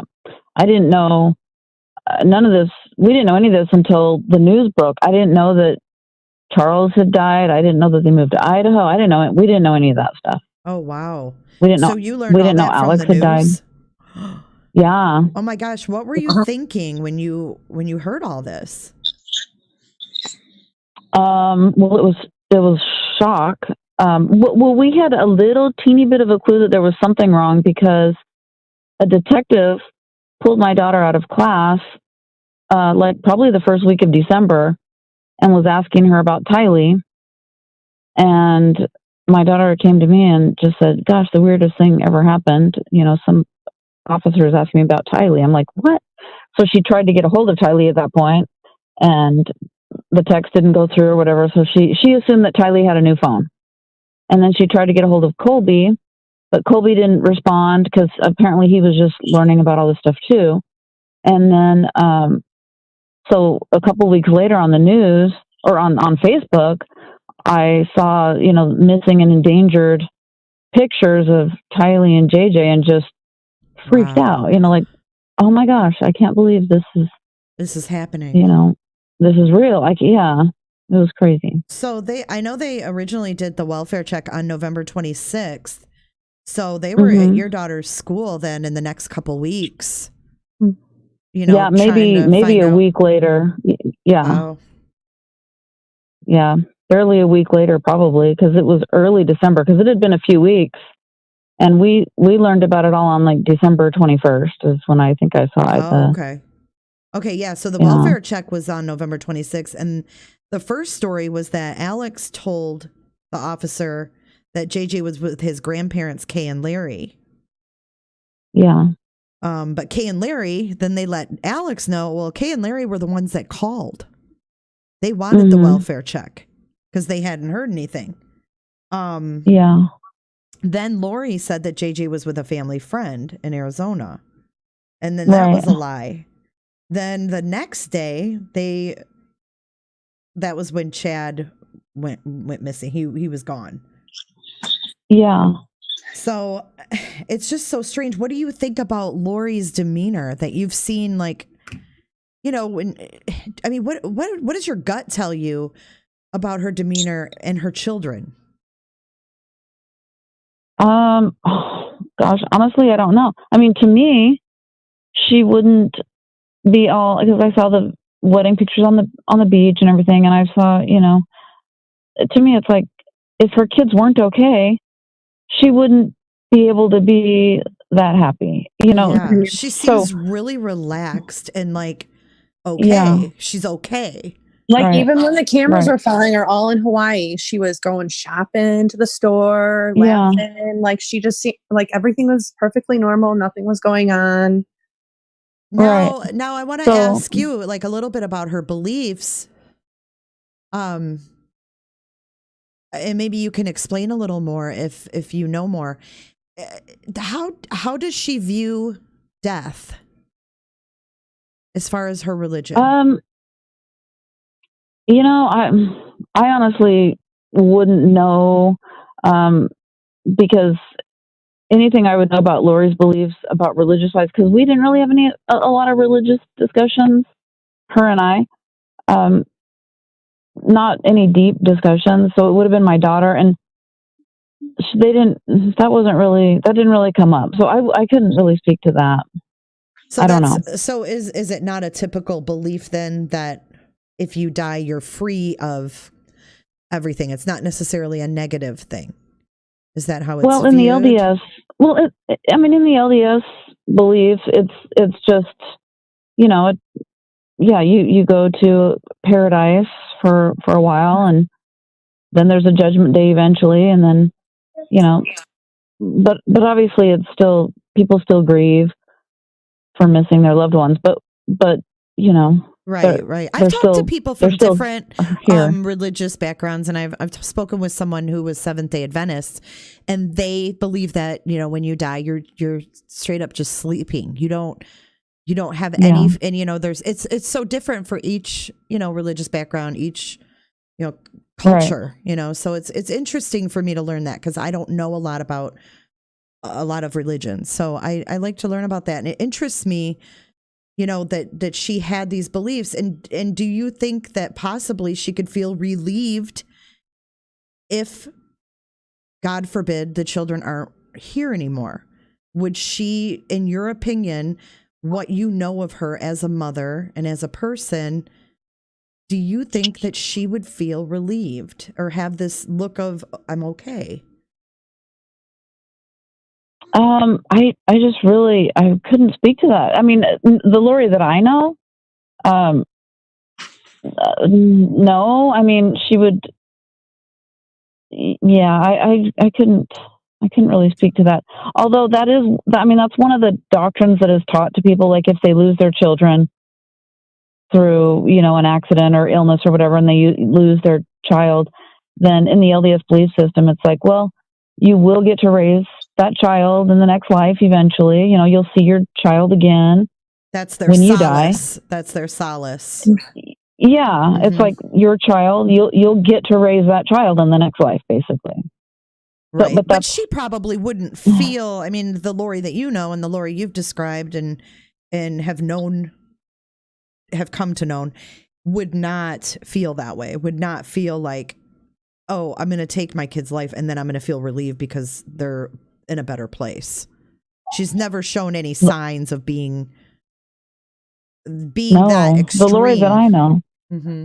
Right. No, absolutely. Yeah. The Lori that I know, the Lori that my daughter knows. Yeah, that wouldn't be so her basically mindset. You're coming from a place where you met this wealthy, pretty woman who had these kids and lived a great life for the most part. I mean, minus, relationship issues, which everybody has. Right. Yeah. And then you see on the news years later all of this and you're like, whoa, this is not the lady that I know. Because I mean, we all, as mothers, we all have parent friends, and our kids go to their houses and we see them in passing, and our kids tell us what's going on with them and whatnot. I just can't imagine from your standpoint where you're sitting back going, oh my God, and now this is your daughter's friend who's unable to be found. Yeah. And yeah, all the it's things just impossible. All these things I've seen about Tylee, being kind of motherly with JJ. Did you witness that too? Yeah, absolutely. She seems like a really kind girl. She loves JJ. Yeah, and she would. Vicea would tell me that Tylee loves to teach JJ things. And she'll distract him. Like if he's having a meltdown, she'll say, JJ, spell, some word. And then he'll get distracted and spell the word. And, it would help him get over his meltdowns. And so she was right in there. She knew exactly what to do. Yeah.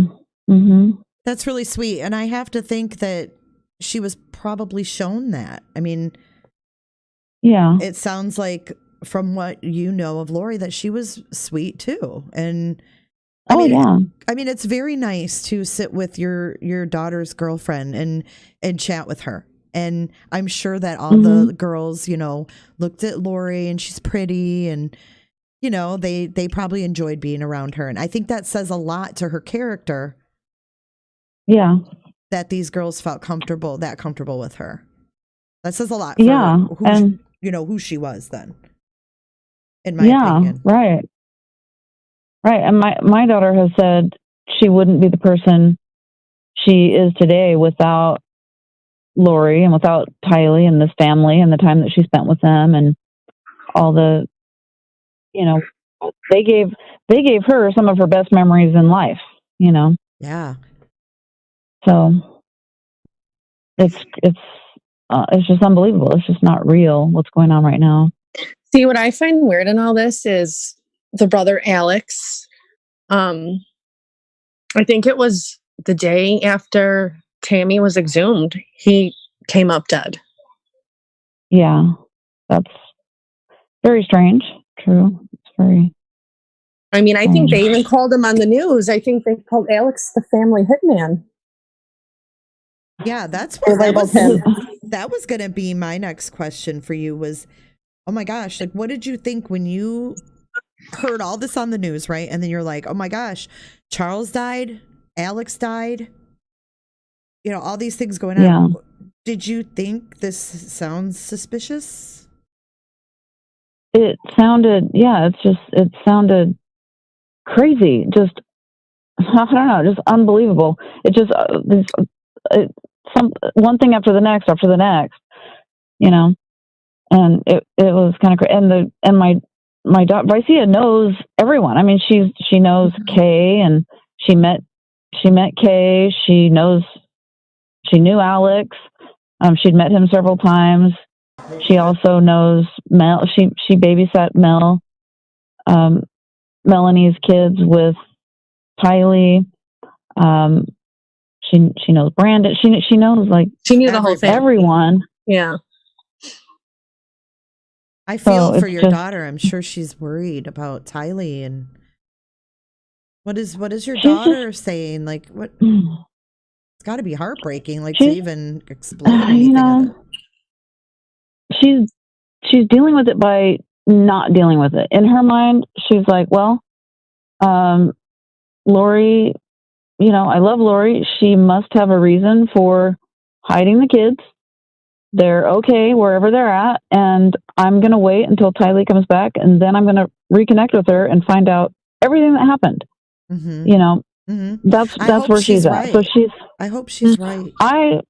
I do too.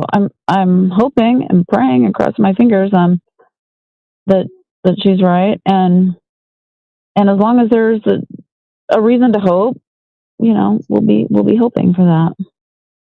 Yeah, for sure. Yeah. It's just also bizarre. It is. Melissa, now, do you think this is just a question. Do you think you'll ever talk to Lori again, or maybe write to her, or try to get some answers from her, or reach out to her at all? I actually did write to Lori. Vicea wants to go see her. I don't know if that'll be allowed. I don't know if she'll see Vicea. I don't know anything. I don't know if it's going to happen, but I did write to Lori and ask her. I haven't received a response yet, but it was just last week. So that would probably be hard for both of them. Yeah. And she doesn't want to ask her any questions or accuse her. She just wants to talk to her because she's heard so many horrible things about Lori lately, and she's just like, the things that they're saying are not the Lori that I know. So I want to go talk to her and see if she's still the Lori that I know and love. See if she's changed. Oh, poor girl. Yeah. And that's something that's going to be hard for her, being a teenager and then realizing all of this, and who knows what the outcome's going to be. So it's maybe best that she kind of sticks her head in the sand until there's some resolution. Right. She's almost like protecting herself. It's almost like subconsciously she's protecting herself from all that stress and worry. Yeah, she is. I mean, on my computer, when Lori was transferred back over here to Idaho, not here, but to Idaho, I had her mugshot picture up, and I just was trying to get my daughter to say something, I showed her the picture. She's like, oh. And she turned around and walked out. She couldn't even look at it. She couldn't, she just couldn't deal with it. So, it's just too much. Yeah. Yeah. So I guess you kind of just have to follow her lead, all you can do. Yeah. Right. Oh, well, my thoughts are with you on that because, not only do these things affect, the people that are directly involved, but indirectly involved. And I think that's a good example of it. Yeah. These kids had friends or have friends. Right. So it's really sad. I just can't get past the whole Alex, Charles, all these deaths, and then Alex ends up dead, and Tammy, they exhume the body. The next day Alex is dead. It's just like one thing after another. And I was reading up on Chad Daybell. And I started to get this mindset, like, especially after watching Dateline and hearing from you, and then there was the other girlfriend. And I was thinking to myself, is it possible that maybe Chad brainwashed Lori into a certain way of thinking? If they were working on this podcast, and if she was reading his books prior, she probably admired him in some way. And admired that's what I was work. saying earlier. I think that's how she got into all this, by reading his books. I think she got kind of an obsession with Chad or with his beliefs. Right. I mean, this is all Yeah, pure that- speculation, but it's just crazy to hear of a mom who acts like she did, and then to be like what we've seen on the news. Right. And how nonchalant. Yeah. See, and we can't help but speculate a little bit, like how did it get to this point? And that's the only thing that makes sense to us. Of course, I don't know Chad Daybell at all, but knowing Lori, it's like I kind of blame him for everything. It's like it had to come from somewhere. Yeah. Right. Like he must be. I don't know. It is speculation, but she is gorgeous, and maybe he saw that and saw her admiration for him, and I don't know. Maybe he's very manipulative, and I'm sure he was smitten with her. I don't know. Yeah. Yeah. So again, that is all speculation, but that's so it's really kind of what we've been thinking. Yeah. What's really crazy, Echo, is that they're not releasing any information on Alex's cause of death. And no information on what they found out after they exhumed Tammy. Well, they did say for Tammy, they wouldn't get any results for about a year. The tax reports. A year? Yeah, I read it would be about a year till they can get any tax reports. Strange too. Well, I think maybe because she's been deceased for quite some time, that everything maybe would be out of her system. Like they said in the article, pretty much they have to know what they are specifically looking for because she was flushed out. After, gotcha. It's probably more intensive, but it's interesting though that they're keeping a lot of this under wraps, and I feel like there's more to the story with all of this, and they're putting pieces together. Has anybody contacted you to ask about Lori, or just your daughter? Just asked about Tylee. Well, nobody's contacted me other than media people. I mean, not the police or anybody. Right, right. No investigators. Just my daughter. Did you hear this? Go ahead. What I want to ask is, why didn't they have a funeral for Joseph Ryan? Yeah, I don't know who would have been in charge for that, but I mean, Joe. Well, she was he was kind of a loner. Yeah, but I mean, they'd been divorced, right? Yeah, right. Tylee for sure was, but she was just a kid at the time, and she wouldn't be able to put together funeral arrangements or anything. And Joe was kind of a loner sort of a guy.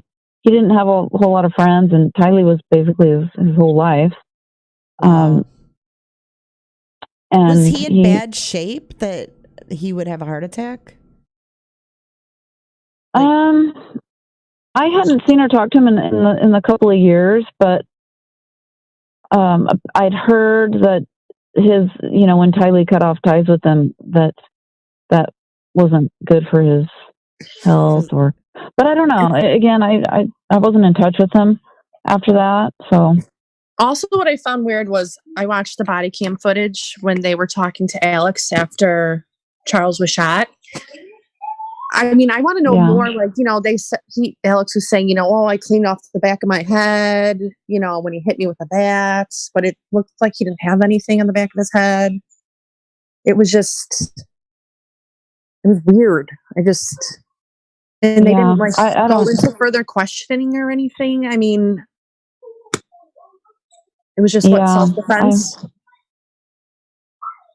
That's what I understand. Yeah. Kind of strange. Did you hear the story that Lori had a pool party the same day that Charles was shot?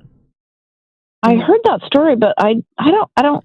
As far as I know, that came from the landlord. I guess, but I haven't seen any proof or evidence of that, and I do find that who would go to the pool? Who would go to a pool party after that? I don't know. Wasn't there shooting on camera or on footage or on video? A party? No, the shooting. The shooting? I want to say it was on Colby's page. Like he had like a snippet. They were doing a video and then they heard like bang, bang. And they cut the video. Neighbors complained about the noise. Yeah, I don't.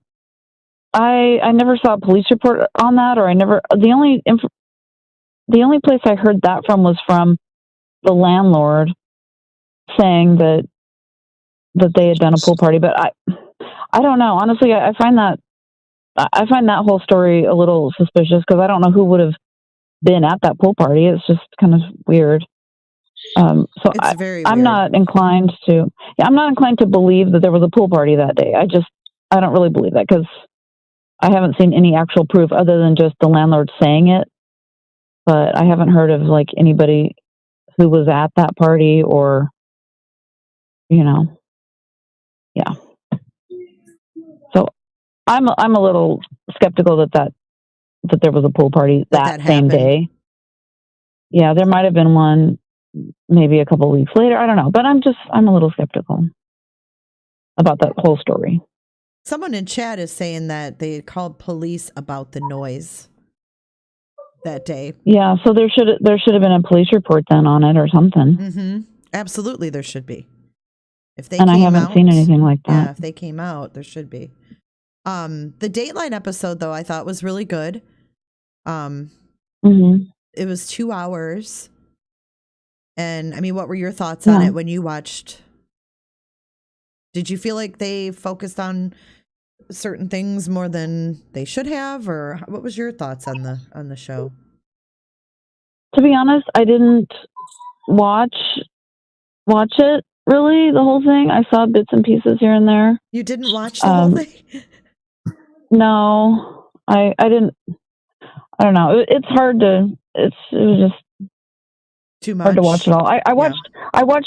I watched bits and pieces. I just didn't watch the whole thing as a whole. Mm-hmm. So, yeah. Do we know where Lori's parents are? Well, the last I know, they were here in Arizona, but I haven't seen her talk to them in a very long time.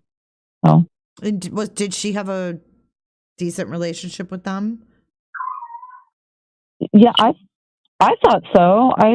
I've met them before. I actually met them at Melanie and Brandon's house one time when I was picking up Vicea from there. Well, I think I've only met them once. Vicea's met them. I mean, she's met them several times, but I only met them once. Do you mind taking a couple of questions in chat before we let you go? Not at all. If I can answer them, yeah. I'll try. I mean, if you can answer them, if you can't, you can't.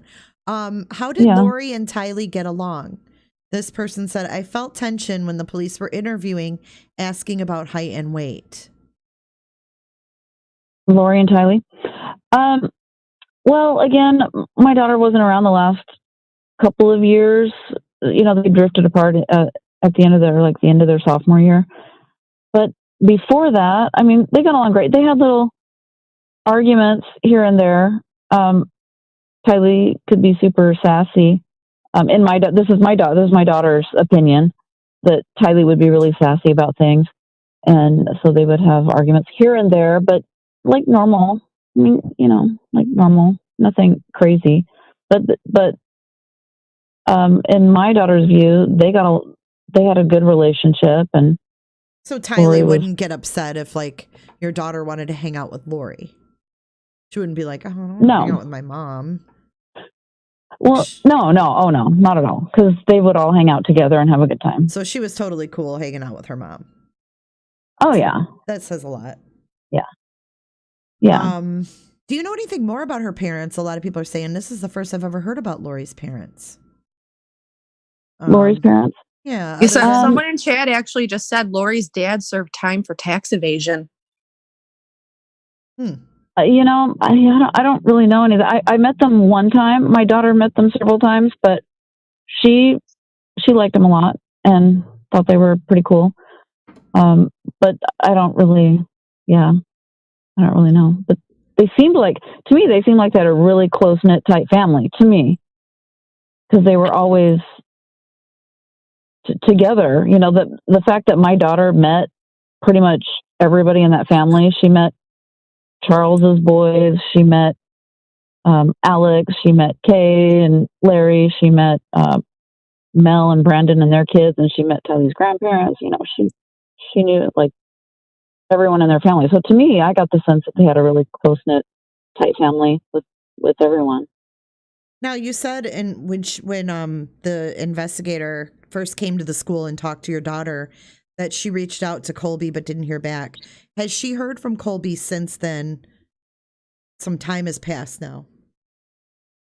No, she hasn't really been in contact with Colby. I know No. he's done an interview. I didn't see it myself. I mean, Melissa- he's done several YouTube lives too, like trying to reach out to his mother, and yeah, there's a lot of them up there. Yeah. So his mother's not Yeah, responding to him? Is that what I'm understanding then? I think, yeah. He's trying to get a hold of her. I think he put out those videos when she was, missing, when she was gone. Yeah, this was at the beginning. And he still hasn't talked to her, though? I mean, as far as these interviews go? Well, in my understanding, he was there, in Idaho. He was there in the courtroom at that hearing. I've heard that he talked to her, and it was just an emotional meeting, but, that she couldn't say anything. She's, you know what I mean? But they did meet and talk. What they talked about, I have no idea. But he did finally get to talk to her. Okay. I'm seeing, everybody in chat is confirming that. I didn't know that. I didn't know that he went and visited her. Okay, so on Dateline, back to the Dateline episode, I noticed they kept saying the cult that she was involved in. Yeah. I know they weren't talking about the church. Is this kind of like a spin-off of the church? Like some people go a little more to the extreme side of things? Is that kind of what this is about? Yeah. I'm trying to understand the cult a little better. Well, in my understanding, and there's people that are putting out videos and things about it. It's just mostly LDS members that have, sorry, I'm back into my house here, that just take things really far. And they get, they come up with their own ideas and kind of go outside the church a little bit with their own doctrine and their own opinions and ideas. So to me, that's what it is. Kind of a I don't know, though. I'm not a part of any of that. Yeah. Yeah. I understand. Melissa, did you have anything else? Not that I can think of at the time. Gosh. I mean, I have so much I can go on and talk about this forever. It's just, but there's she's so not much. going to know. Yeah. Right.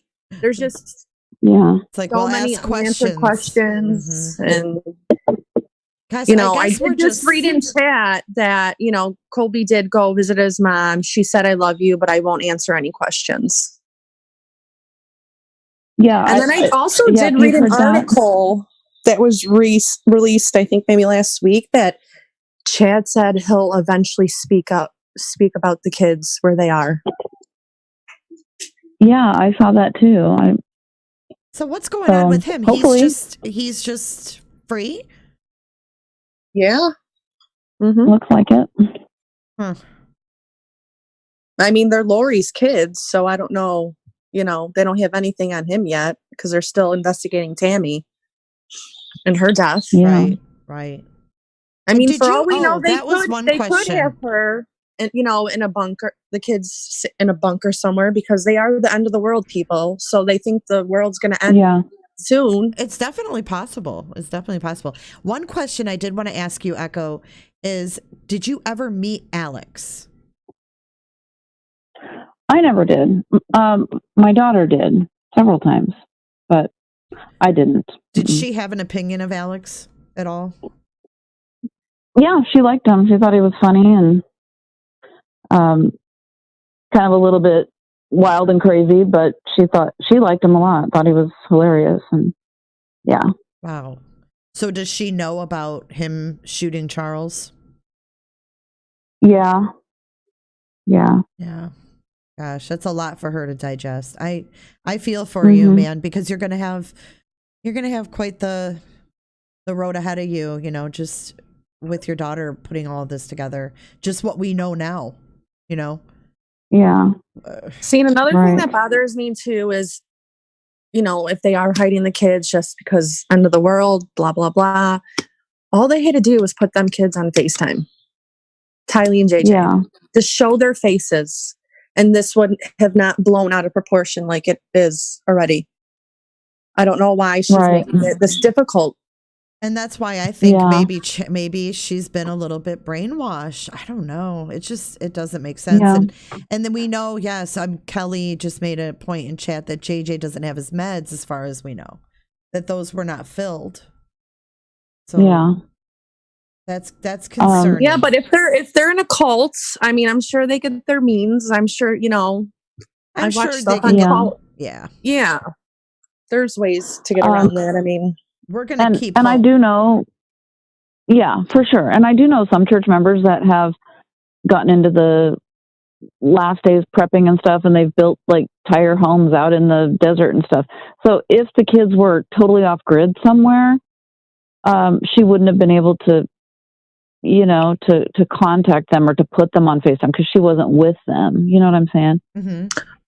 So if they were off, if they are off grid somewhere without, you know, just in a bunker somewhere with no Wi-Fi or anything, you know, she wouldn't have been able to put them on FaceTime or anything. You know what I'm saying? True.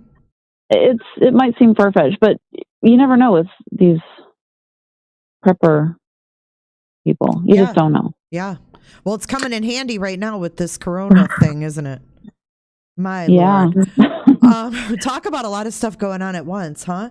Mellow Harsher has a great question, and I think if Melissa doesn't have any more questions, we can kind of end on this. Do you have anything that you said that Dateline didn't include that you wanted to put out there?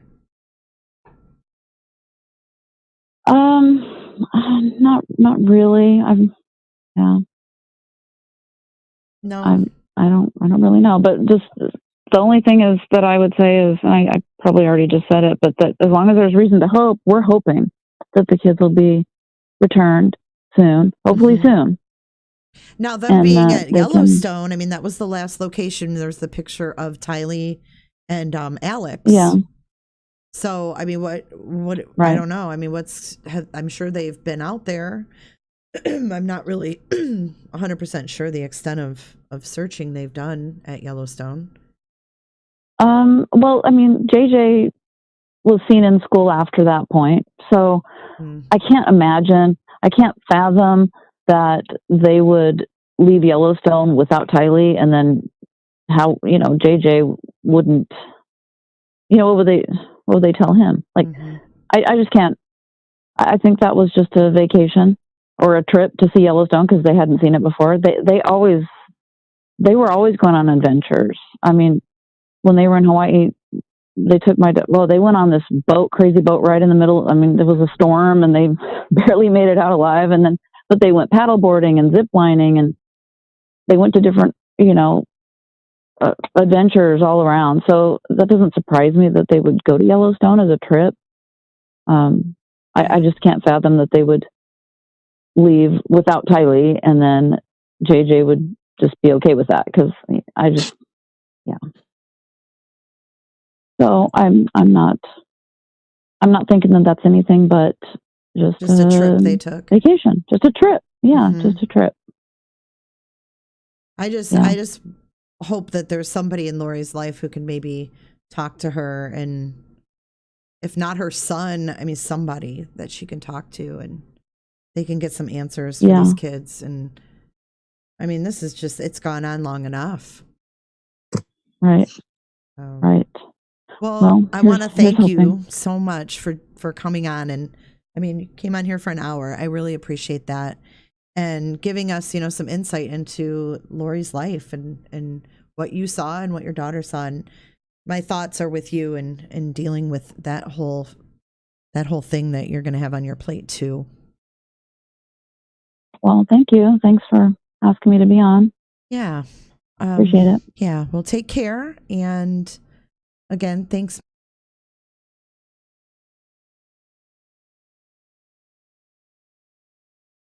My name is Jay, and I'm your host. If you like live breaking news and following current true crime, then please consider subscribing to my channel. If you like what you see in this video, giving it a thumbs up. Topics in the following podcast contain graphic content. Viewer discretion is advised.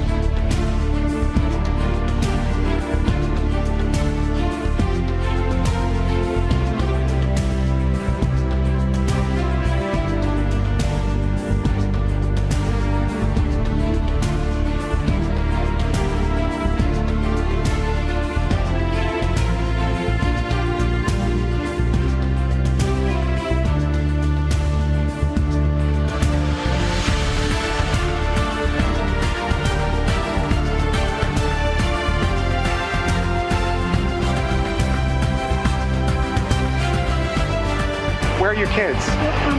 No comment? They've been missing for 4 months. You have nothing to say?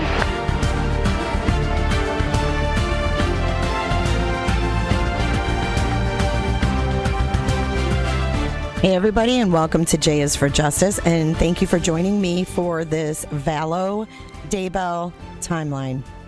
I know this can be a confusing case. There are a lot of players. There are a lot of deceased people associated with this case, and we are going to walk through each and every one, and I'm going to give you a little bit of background. I am thankful for everybody who's here tonight. Thank you to all the mods who showed up. Thank you for being here and moderating for me. I appreciate your time that you take out of your days to help me out. Much, much appreciated. And for those that are replaying this video that weren't here in the live, I hope that you enjoy this timeline presentation. And we start our timeline with Tammy and Chad Daybell. Tammy and Chad knew each other in high school. And in Chad's own words, he's describing how he felt when he saw his future wife Tammy's photo in a yearbook. Chad had asked his brothers about her and was thrilled to find out that she was the secretary for Springville's Parks and Cemeteries Department. And he says, quote, "I still couldn't figure out why I couldn't remember her. Then I came to understand that some sort of spiritual veil had been placed over my mind concerning her in high school. If we had gotten to know each other at that time, we would have been inseparable. But we still had many growing experiences to go through on our own before we became a couple. The timing just wasn't right for either one of us. However, I was surprised to find out later that Tammy had been keeping an eye on me since her sophomore year. I was on the Springville High Student Council, and she was in the audience during assemblies. The student body president and I would put together crazy skits, such as dancing wildly around and jumping off the stage like rock stars. Despite this, Tammy still admired me from afar in the school hallways. While I was on my mission, she had even told her friends, quote, "I'm going to date Chad Daybell when he gets home."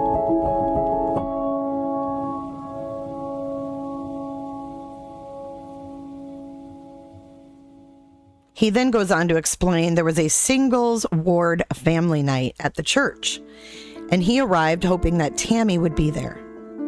And this is what he says about that. "I had spotted Tammy from the moment I entered the cultural hall. She later told me she was watching me too, although at the time I wasn't aware she knew who I was. She was on one volleyball team and I was on the other. So we rotated to be across the net from each other. We stared at each other for a moment before she confidently said, quote, 'I'm going to spike it in your face.' I smiled at her, but the only reply I could come up with was, 'Oh yeah?' Then the ball was served into the net and we rotated away from each other. We didn't speak again the rest of the night, although we played a cat and mouse game of keeping an eye on each other. Towards the end of the night, a friend said he wanted to go on a double date on Friday. So I told him I would ask Tammy out. I went home and called her, and I was relieved when she accepted. I later found out that Tammy had actually danced around the living room after she hung up the phone. Tammy hadn't been too big on dating, so her parents sensed from her excited reaction that she might actually be interested in me. I told Heavenly Father that even though I had only known Tammy for about 10 weeks, I had decided to propose to her. I retrieved such a strong yes that it brought tears to my eyes. That night, I unofficially proposed to her. Then on the night before Thanksgiving, I knelt down before her, gave her a diamond engagement ring. She thankfully said yes, and we spent Thanksgiving Day showing our ring to the extended families.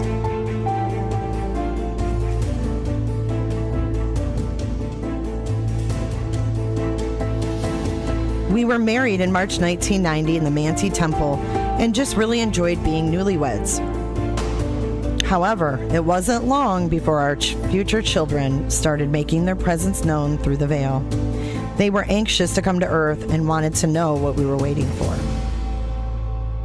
Chad and Tammy went on to have 5 children before moving into their home in Salem, Idaho in 2015, where Tammy worked as a school librarian. Lori Noreen Cox married Nelson Yanes right out of high school in 1992. The marriage didn't last very long because in 1995, Lori, who was Lori Yanes then, married William LaGoya. Lori and William went on to have son Colby Ryan in 1996. 2 years after Colby was born in 1998, Lori's sister Stacy died under unknown circumstances. And this is one of many deaths that will follow Lori through her life. In 2001, Lori married Joseph Ryan. This makes Lori's 3rd husband. And from that marriage to Joseph, they had Tylee Ashlyn Ryan in 2002. Colby Cox was legally given the last name Ryan, and Joe took on the role of his father. Joe never officially adopted Colby, but Lori did give Colby his last name. Lori made several appearances during her marriage to Joe. She was in pageants and also was a contestant on Wheel of Fortune.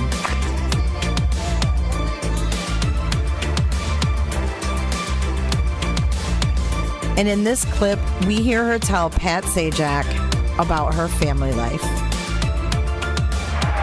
Hello there. Hi, how you doing, Lori? Lori Ryan from Austin, Texas. That's right. Hairstylist in Austin, hey? That's right, the best. How's the hair in Austin? It's good. Good. Us is a happening place. Probably thanks to you. Pretty much. Talk about your family a little bit. I have a wonderful husband, Joseph, at home, who is watching our 2 beautiful children, Colby, who's 7, and Tylee, who is 1. Yeah, what do you guys like to do for fun? We like to play all kinds of sports on our 3 acres. Okay, it sounds like you have a nice life there. We do. Congratulations. Thank nice to have you with us. Lori? All right. 600. N. There are 2 S's, yeah. And 900. C. 3 C's. Good for you. You have almost $4,000 for it. I'd like to buy a vowel. An I. There are some I's, 3 of them.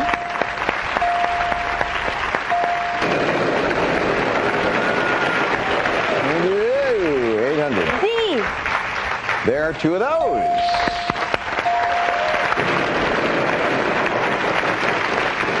$300. N. Yeah, 3 N's. Wow, 6,000 plus. Another vowel. Sure. An A. There are 5 A's, Lori.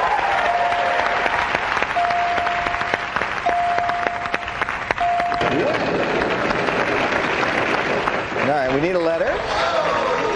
P. There are 2 P's. You want to risk it? You can. There's either bankrupt or that $10,000 Kenneth Cole gift certificate. You'd be risking $6,000. I have to. No, I'm here. You have to? I had no money anyway. Well, okay, then lift the darn thing up. us what is going on. What do we have? Oh, my gosh.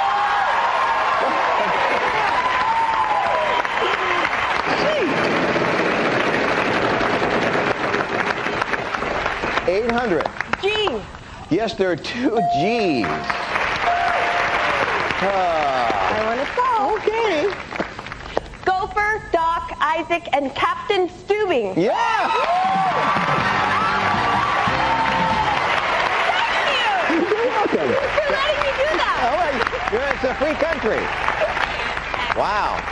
Of course, those are all correspondents on 60 Minutes too. You got $7,500, and you got this gift certificate. I wasn't trying to talk you out of it. I just thought that was a lot to risk for. But what do I know? The important thing is she has $17,500 just by not listening to me. What were you thinking? You're an expert. Yeah. What do I know? She has the lead. Believe it or not, we'll be back. What a comeback! Nice going for that. Closed captioning sponsored by Lori? N. 1 N.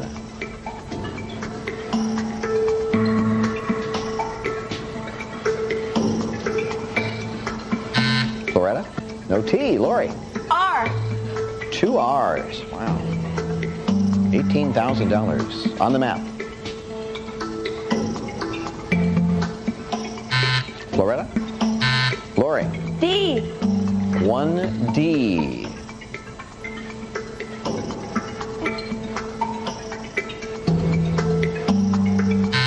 Loretta? Luis, a letter. I.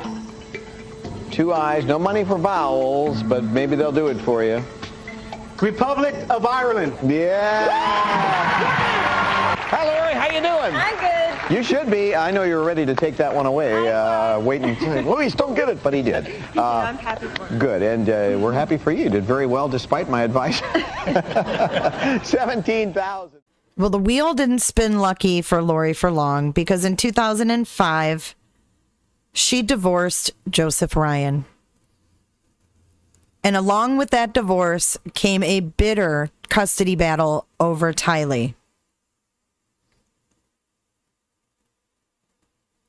A year after divorcing Joe, Lori married Charles Vallow. According to Lori's mother, Charles was the best husband out of all of Lori's husbands. We'll come back to Charles and Lori in just a second. First, I want you to meet Alex Cox, Lori's younger brother. I'm Alex, and I'm going to be Looney Tunes. Wabbit season, duck season, wabbit season, duck season, wabbit season, duck season, fire! You're despicable. Alex Cox was very protective over Lori. In 2007, Alex attacked Lori's ex-husband, Joseph Ryan. During a custody exchange of Tylee, Joe Ryan was approached by Alex Cox in the parking lot. Alex told Joe that they needed to talk and pulled something out of his clothing. Joe thought that Alex pulled out a gun. Joe turned to run and Alex lunged at him. He felt a shock to his shoulder and then a second shock to his back. Joe then fell to the ground and realized it was a stun gun, not a gun. Alex threatened to kill Joe. Joe got up and ran, and Alex chased him around the corner until running into a witness who saw the stun gun in Alex's hand. Alex just walked away. Joe went to the hospital the next afternoon because he was experiencing chest pains, neck and wrist pain. Joe ended up breaking his wrist and reporting that he was in fear of his life. Alex was arrested and charged with aggravated assault on Joe Ryan. And Travis County, Texas ordered Alex to pay $5,000 in restitution to Joseph Ryan, and Alex was put on probation. Lori's niece, Melanie, is her deceased sister, Stacy's daughter. And Melanie and her husbands fit into this timeline as well. Melanie married Brandon Boudreau in 2008. They have 3 children together. In 2012, Joshua Jackson J.J. Vallow was born. And he was not born to Lori. He is not her biological son.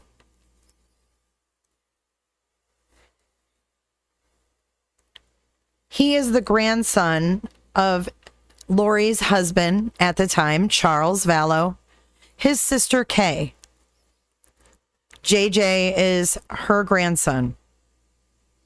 His parents were unable to care for him, and Lori and Charles agreed to adopt JJ. Larry and Kay become very well known in this case. And after the adoption, Lori, Kay, and Larry agreed that Larry and Kay would carry on that grandparent status with JJ. So even though Kay is Charles' sister, she was still Grandma Kay. And you got the lion? Hey, buddy. Hey, Papa. Yeah. Hey, Prince. Give me a hug. Little lion. Hey, Papa. Yeah. Give me Papa. Come here and give me a hug. That's awesome. Oh, my baby. I love you so much. Oh, look how big you are. Give me another hug. Hey, Prince. You're so big. Where's your jacket, buddy? Oh, there it is. Hey, Prince. You look lion. You'll pop out again. JB, it's we have to stand down. sometime in 2014, Lori and Charles Vallow moved to Hawaii. A year later, the Daybell family moved from Springfield, Utah to Salem, Idaho. JB, it's we have to stand In down. July of 2017, Chad Daybell met Melanie Gibb. I'm just very honored to be part of the conference. I've recently released my autobiography entitled Living on the Edge of Heaven, where I tell more about my 2 near-death experiences and how that prompted me to write my novels. In April of 2018, Lori's third husband, Joseph Ryan, dies suddenly. Cause of death, heart attack. Later that year in September, Lori and Chad Daybell meet Jason Mao. Jason is ex-law enforcement, public speaker / author. Chad Daybell published his books for him. People, God wants us to be obedient, not only to our parents, but to the laws of the land. Do not compromise with evil. Jason, Melanie Gibb, and Lori also did an intro podcast together. All right, it is November 26, 2018, and we are our very first podcast. My name is Jason Mao, and to my left is... I'm Melanie Gibb. Melanie is awesome, for those of you that don't know who she is. She has some amazing, amazing abilities, amazing gifts. She is what we in the business call a gatherer, and people are naturally attracted to her because of just the light that beams out of her. The first time I saw her, I knew instantly that she was a gatherer, and she's become basically the point person here in the Southwest area for like-minded people to start focusing on greater light and knowledge and learning a lot about themselves and about the Lord and what it is that He wants from us. And so I am honored to have her to my left. Thank you. Also with us today is... Lori. And Lori is so cool. Lori and I met in a very, very unique situation. And real quick, Lori, let's talk about that before we start, because people don't even know who you are. Well, people in the know who you are, but one of the reasons why we're doing this podcast is so that we can spread the light of knowledge and help people learn about who they are and find their gifts and draw closer to Christ. And what happened to you was pretty unique, and how we ended up in the same room together is even more unique. So can we start off with that? We can.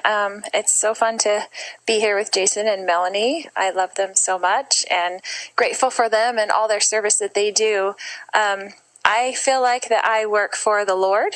I feel like I've turned my life to Him from circumstances that have happened to me in my life. And I ask Him who He wants me to meet, who He needs me to go to, and what He wants me to do. And I was sent to the temple on a certain day to get a message from someone. And in walked Jason Mao.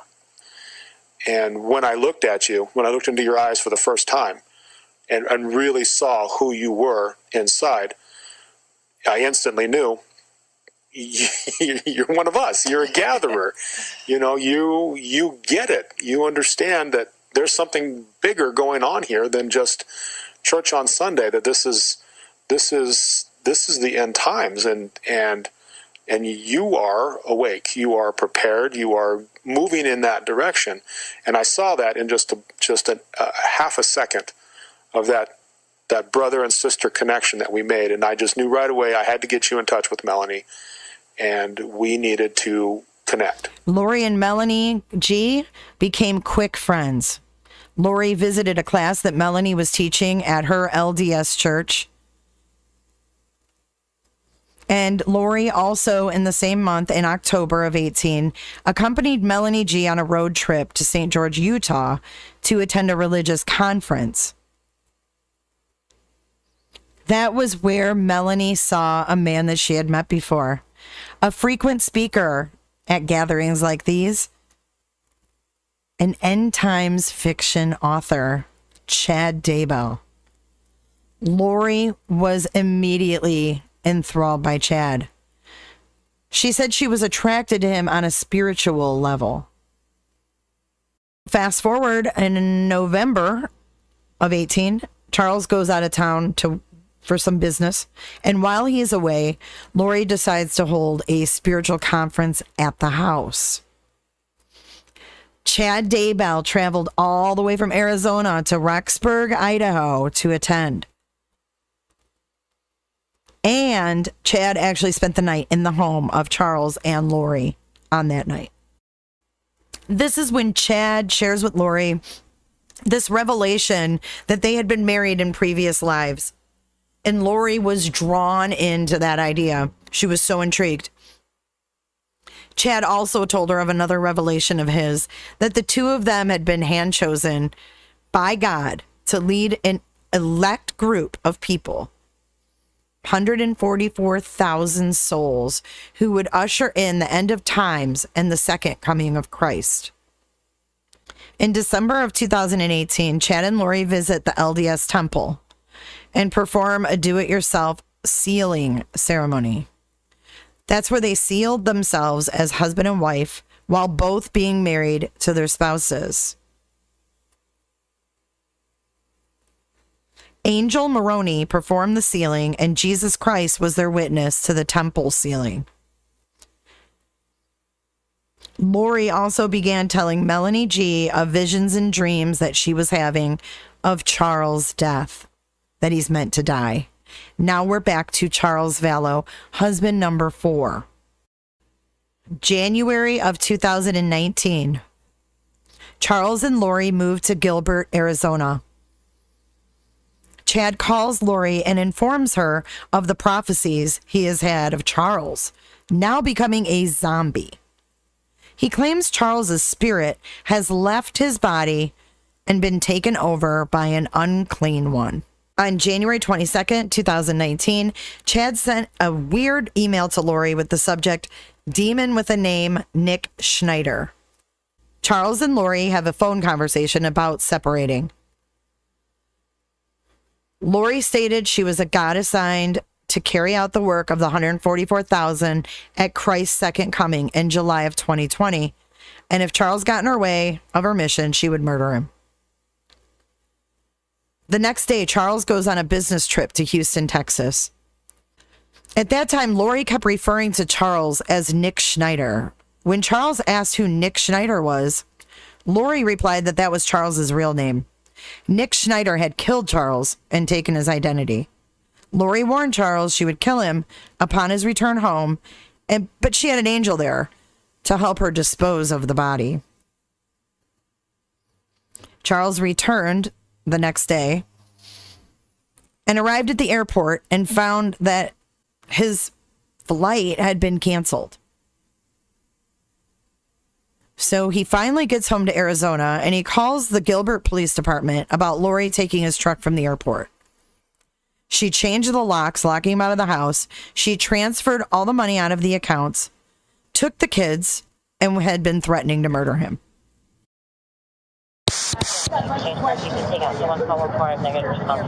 So is she in there?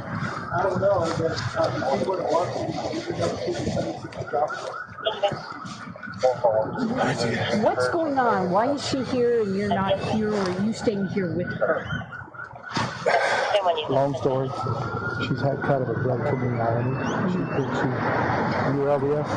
Yes. She thinks she's married to Moroni in the past. You think she's what? We're married to Moroni at the top of the temple. Angel, LDS. Angel. They don't let me in there. Probation, and she knows when the second coming is happening next year, so does the prophet. Okay. He knows that she knows about it. She meets with Moroni, Jesus Christ, face to face in the temple every day. I've tried to support her as much as I could, but it's gotten really, really bad lately. She's had a break. She says, I'm Nick Schneider. I've taken over Charles's body, and Charles has been killed. I'm going to kill you. You're going to be murdered today or tomorrow. I can do it. I'm out there with my priesthood, with my power. She does priesthood blessing. She does. So who's Nick Schneider? Okay. That's who I'm supposed to do. Okay. Right. Okay. So he's not at church. He's not. She took my truck from the airport. So she took my truck from the airport last night when I flew in. She canceled my flights. I had to buy another ticket to come back home. I've got a 6-year-old with special needs. Right. And he's safe at school somewhere. Right. Okay. For now. If she knows I'm here, she's going to go get it. Okay. What is she driving? A black Infiniti QX80. And you've looked all through the parking lots? Okay. All right. You have the license plate on that? It's KDM 62 or 63 or 67. It's handicapped. Okay? There it is. And I don't know where she put my truck. She took $35,000 in cash out of that account yesterday. Payroll. I mean, I just never thought she would do anything like this, but she's just lost touch with me. I'm not me. She yells. She's unhinged. It's scared the crap out of me. Okay. Now, I'm assuming you guys have phones. Is that an iPhone? Yes. Are you able to track to see where her phone is right now? I hear iPhones. The phone's with me. Oh, your phone. Now, how did you get her phone? Because it was in the car this morning when she pulled up to school. I took the keys out of her purse out so she couldn't leave. That's when I called you guys. Okay. Somehow she has a set of keys and left with my dog. And so I don't know where I saw this in her purse. Don't think she's here. They were going to give me a key to the room. I was going to go, if you guys will come with me, see if she's in the room. We can't just go in. If you're not allowed to go in, we can't either. We can on my just... credit card, she did it. Okay, that's going to be up to them if they allow you to go in. Now, we can't. Now, you guys are married, so there shouldn't be. No, we're waiting for right now. What we're doing is my sergeant wanted to get some information from you. I was about to call you, but then Gary said you were here. We are just going to wait a second. My sergeant, they're on their way because we have a sergeant training. So they're going to be here. They have the paperwork. So if she is here, we knock on the door. She's here. That's why we need the paperwork in hand. Okay, so we can take her. So tell me again real quick. That's why we're here. What's her first name? Lori. Lori. And tell me again about the vehicle. It's a black Infiniti. Infiniti QX80. QX80? Yes. And try that license plate again. Give them a call.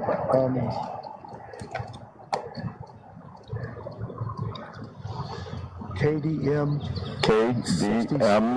62. It's KDM something. KDM 62, 63, 67. Like handicap plate. Handicap. Yes.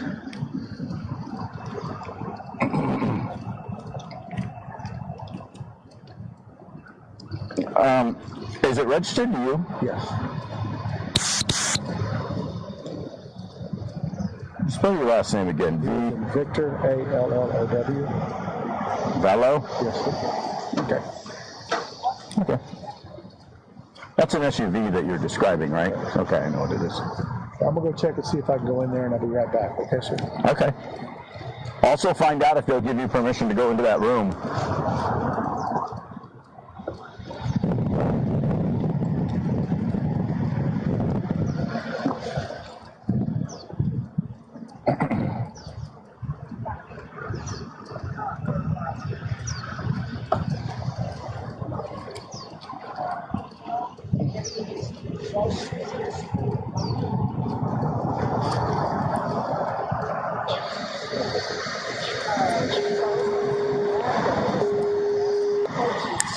Well, I guess she had a second set of card keys and she was able to leave the school. That's why Team 1 wasn't able to get a hold of her. So we're not sure if she's here or not. He's thinking that he would be able to get in the room. And I said, that's up to you and that's up to the hotel. That's not what we do. So I told him that we're waiting for you with the paperwork. And that's what we've got going on right now. He thinks she's still staying here just for the reason is that he was able to grab that key out of her purse in the car at that school in Central area, wherever that school was. All right. Okay.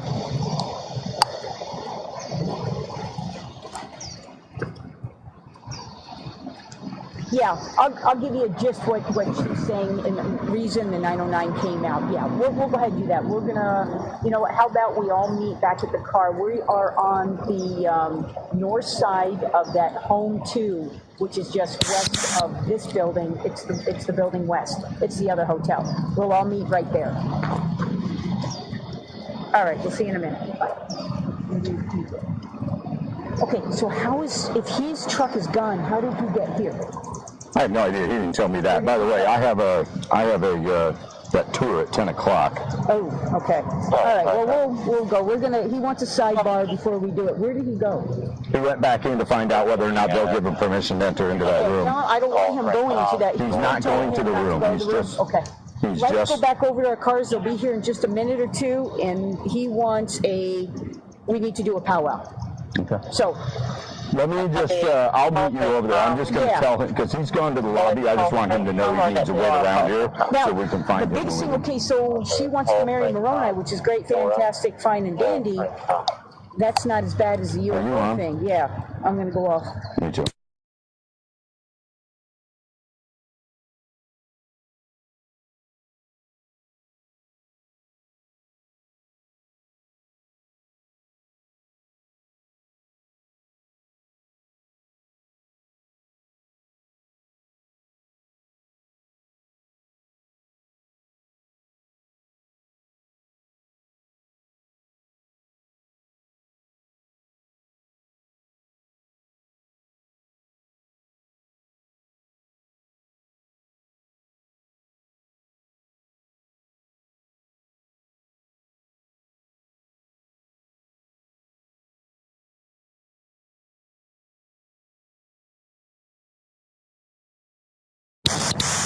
So I'm going to let you take over. Hey, just to remind you, I have that tour at 10 o'clock.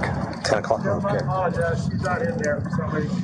I checked out and they didn't know that she would be picking up JJ at 3:45 today at the same school. Okay. So she will be there. I don't know how you want to do that or what you want to do. So did they tell you she's not in there? Correct. Okay. I found that at Florida. She may be. Don't tell her where she's staying. Okay.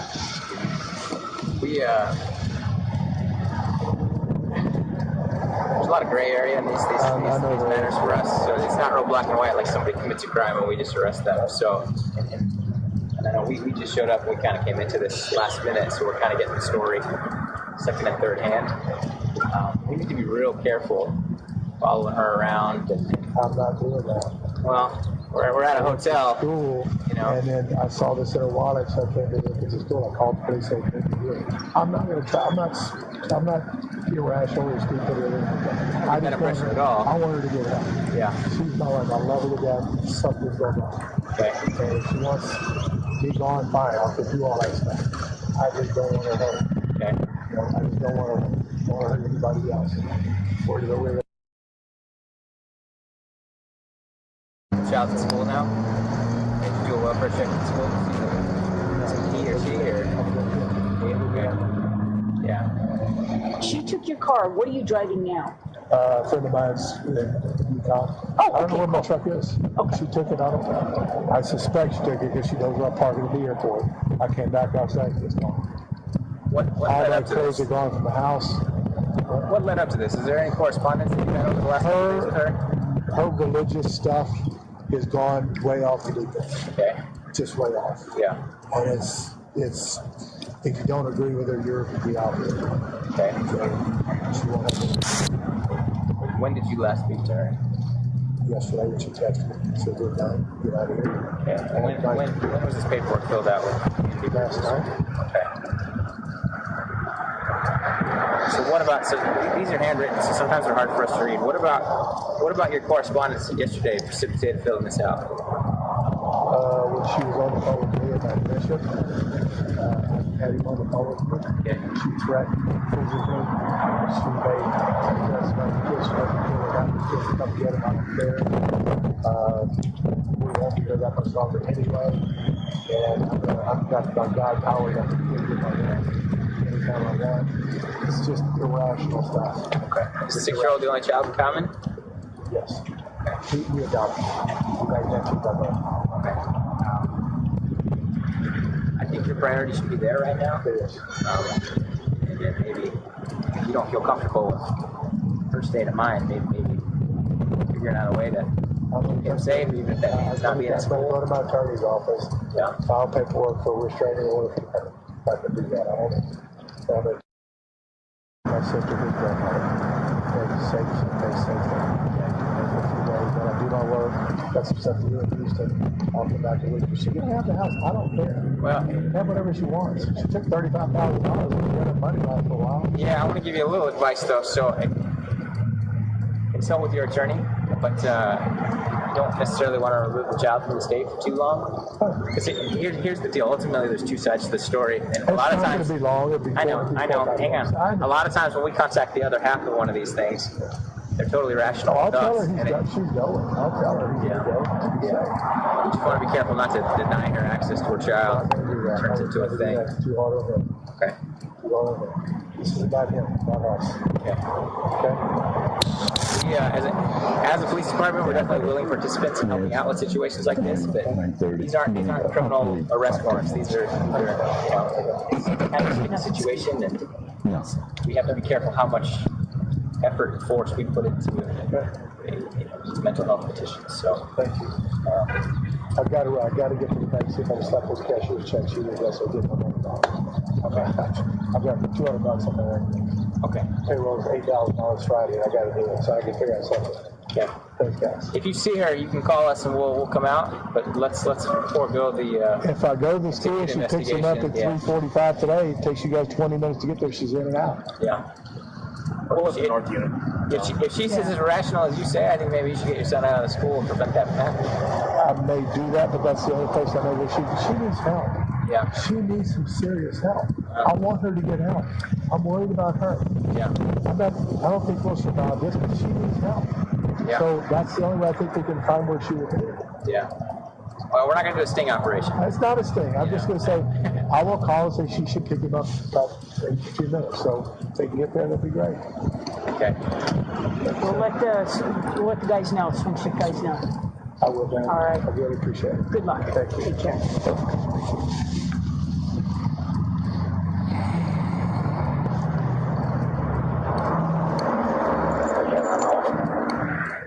Meanwhile, Lori leaves Charles and JJ. She takes Tylee, and they both fly to Kauai and stay with a friend named April Raymond.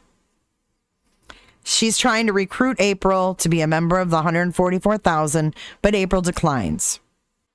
At that time, Lori had numerous burner phones on her, and Tylee made a comment, quote, "Mom, you look like a drug dealer with all of your phones." Melanie G claims that Chad's group uses burner phones for communication. At that time, Lori also told April about light and dark spirits. And Lori claimed that the darkest spirit of all is Oprah Winfrey. Lori also tells April that she needs to separate herself from her children and join Lori to find the other chosen ones so they could be together. April respectfully declined. At the same time of all of this madness, Charles had a conversation with his sister, Kay. And this conversation was about his life insurance policy. He had a $1 million policy, and Lori was the beneficiary. And he told Kay he wanted to change it and make her the sole recipient. She told him to leave it to his boys, but he was worried about what Lori would do with the money. Charles then filed an order of protection against Lori. And he visits JJ's school, Life Academy, to tell them of the order of protection. And allegedly, school officials told him that Lori was taking JJ out of school and going out of state to keep him safe. Charles then filed a divorce petition requesting temporary sole custody of JJ. And Lori cannot be found to be served.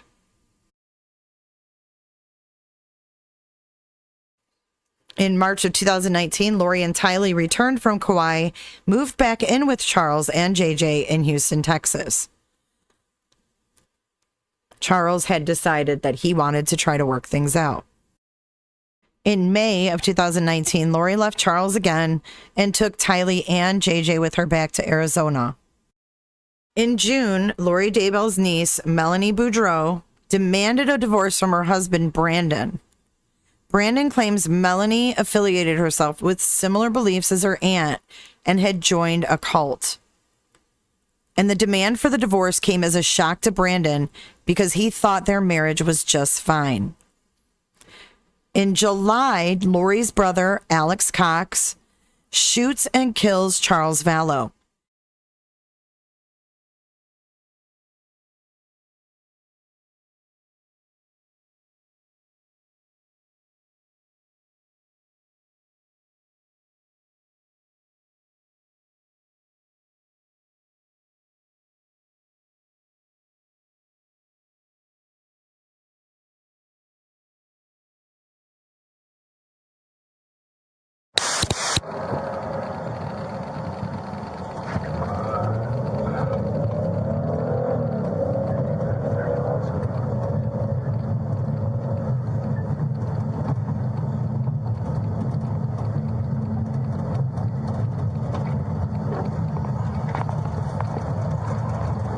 I'll be advising the 54-hour narcs involved. The brothers here visiting, brother-in-law visiting from Houston.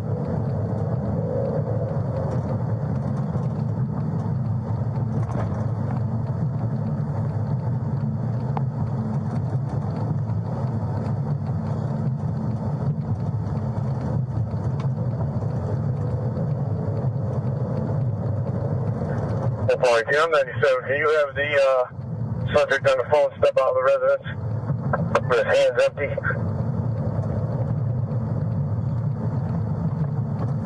Of course. That does mean he's going to have to stop CPR. That's right, fire's right up the street.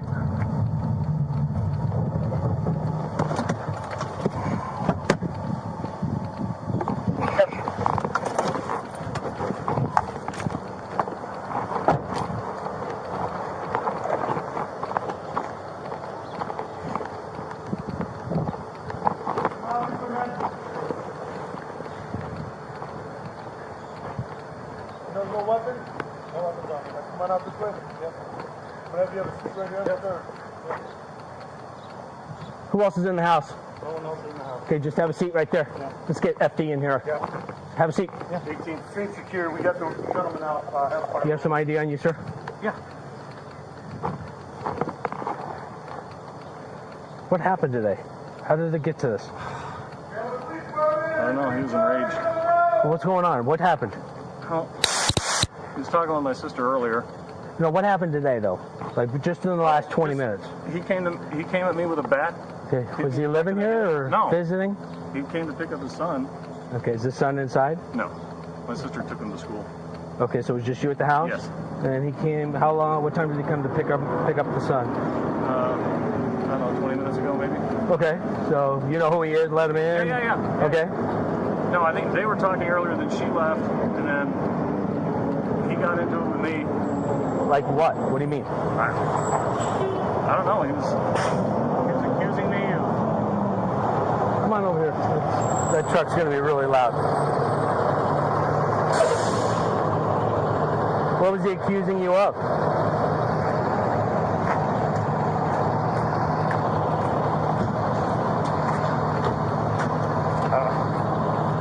He was just yelling at me.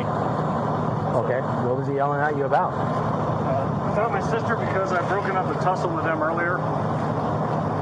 And he told me not to interfere anymore with them or I'd pay. And he came at me with a bat. Okay, so he showed up in the house with a bat in his hand? No.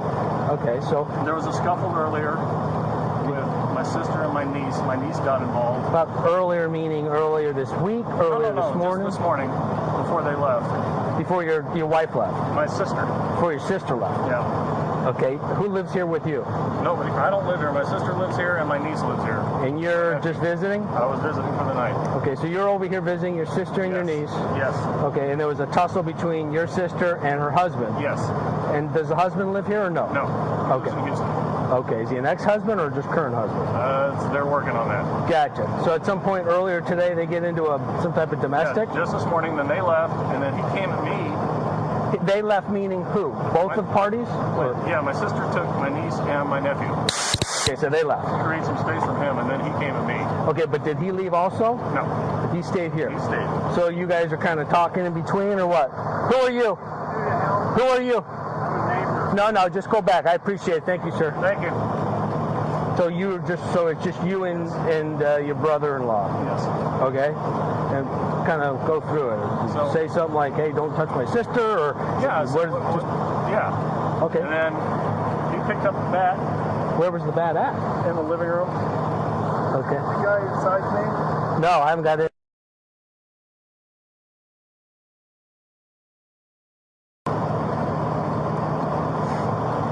Charles is the husband of the occupants here. But I guess he lives where? Houston. You know his date of birth? No. From Houston? Yeah. Is this vehicle here? How did he get here? Is it here from Texas? No, that's my sister's car. I think he came in a rental car. I think his sister's in it. You think your sister's in the rental car? Okay. So you get in an argument? What is it over? Well, it was over my sister. He was getting physical with her, and so my niece came out with her bat, and then he took the bat away from her. Wait a minute, I thought you said your niece left. She did. This is before. So before your sister and your niece left, at some point your sister and her husband are arguing, verbal argument, and then your niece pulls out a bat? Well, it wasn't verbal. He was getting close, and she came out to defend my sister with her bat. Your niece? Yes. Okay. And then she poked at him, and then he took it away. Okay. And then I stepped in and told them they needed to separate. Right. So then my sister leaves with my niece. And how long ago did they leave? It's been like an hour, 10 minutes? 20 minutes maybe, I don't know. Okay. So not terribly long. No. Oh, okay. And then he's coming back at me, and he's still got the bat in his hand. Like, what are you doing? And where are you at? Where are you both in the living room. Okay. And then I turned around, and he hit me in the back of the head with the bat. So I went to my room and got my gun. I always carry it. You went to your room, meaning the room you're staying in? Yeah. Okay, and you brought a gun with you? Yes. Do you always bring a gun? I have a concealed carry always. Okay. Just to be safe. Hi, who are you? Okay, just stand over there for just a second, guys. And then I told him to put the bat down, and he wouldn't, and he came at me again. And the wife just showed up as well. So you told him to put the... Yes. So where are you at? Where are you at now? Or did you stay in your bedroom? No. Okay, why didn't you stay just in your bedroom, close the door? Is that something you didn't think about, or...? Didn't even occur to me. Okay, so walk me through it. So you go back into your room. So I just went back in the living room. I'm like, what is your problem? With the gun in your Yes. And I said, I want you to put that bat down. He wouldn't do it. And he's like, and he came at me with the bat again after he'd already hit me in the head. So I shot him to stop him. Okay, and then what happened? That was it. Okay. Is it Alex or Alexander? What do you go by? Do you go by Alex or Alexander? Alexander. Okay. Do you live I go by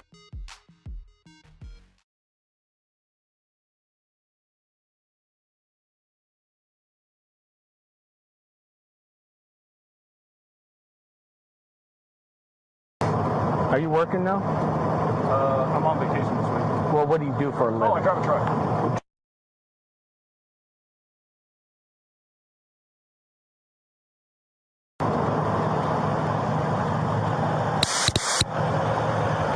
Hey, I'm gonna get some tape. Gotcha. The wife just showed up. Yeah, I'm gonna get some tape to take this off real quick. Just think that for a second. Where's the weapon at now? It's in the bedroom. So after you shot him, you put it back in the room, or? Yeah, I went back to the bedroom to get my phone. Okay. And what'd you do with your phone? That's right here. Okay. And then what'd you do once you put your gun back? Grabbed your phone? I cleaned my head up. After you, was he laying there in the living room? Yeah, he was laying there still. And it just took me a minute to compose myself. I mean, I was just shaking, and then I called. Gotcha. Okay. We'll call 17 log. Can I get some water? Stand by. I don't have engine 2811, and then Chandler Rescue. I don't have any water, so give me a second. No worries.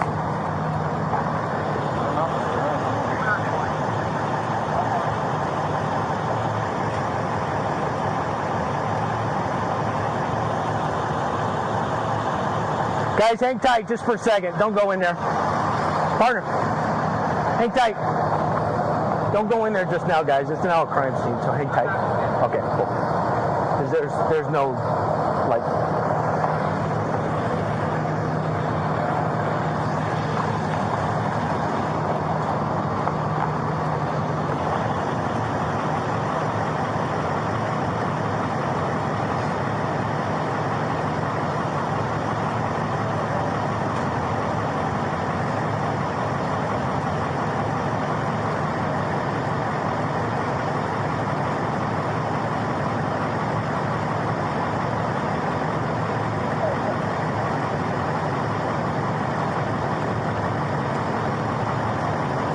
roughly how tall are you? What do you think you weigh? You still about 6'1"? About 230, 235.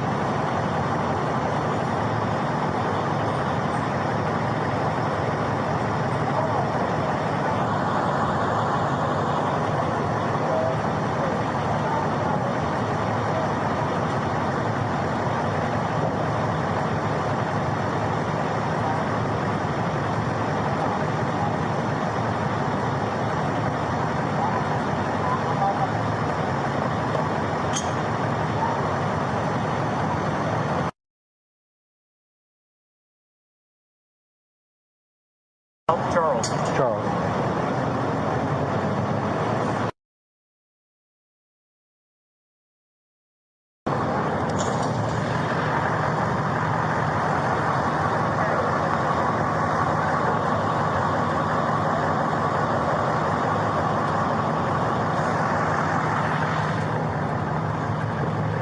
When's our third unit coming here? I'm gonna take it off right over here. Let's do this inside first. Let's get that inside perimeter done. I'll just hold right here. Okay. Do you want to just grab that inside perimeter? All right, we got the one out front here. These other way over here, as well as the top. Yeah, let's start with the garage, and we'll just go from the house, make an inner perimeter and an outer perimeter.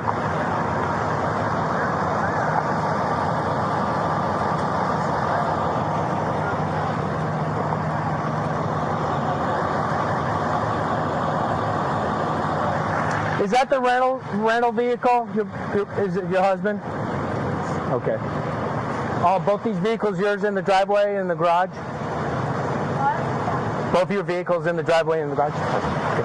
Give me just a second. I'll touch base with you.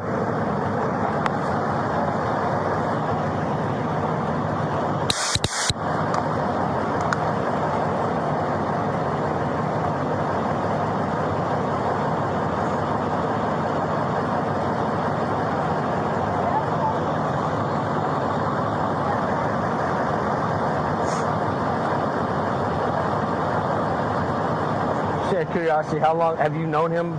Long? Yeah, 15 years. Is that how long they kind of been married, kind of thing? Do you normally have a good relationship with the guy? Yeah, I do. Okay. When's the last time you guys saw each other, interacted? Last time I saw him was when he lived out here before he moved. Oh, actually, the last time I saw him was at my house. After my sister split up, he came to my house once. sister, this sister? Yeah. Okay, gotcha.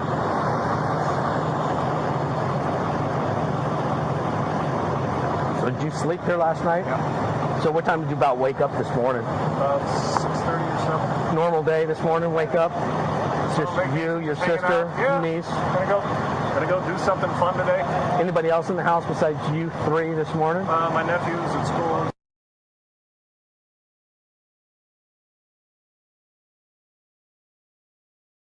It's just you, your sister, and the kids. Yeah. And then he comes over, and now it's about 20, 30 minutes ago, roughly? Roughly. Gotcha. Okay. Thank you. I couldn't understand what you were saying. So I just needed more units because the wife is out. She gets in on 911. I haven't told her that either. And the child is there too. So that's the wife and his child. That's right there. Okay. So what about... This guy visiting? Yes, he's the brother of the wife. And then he's staying with his sister. Okay. It was I guess it was a domestic this morning, and they left. And it was just him and the brother-in-law. And the brother-in-law hit him in the head with a bat. His bedroom and grabbed his gun to put the bat down. The guy didn't, so he shot him in the chest. Okay. All right. So he lives in Santan Valley, just over here visiting. On vacation. Husband, I guess, lives in Texas, but I haven't got all that information. But the husband, deceased, doesn't live in the house. He lives out of state. Oh, okay. All right. Okay. So haven't even talked to her yet. Okay. Well, I'm waiting for CID to get here. Yeah. See what they want to do. So, okay.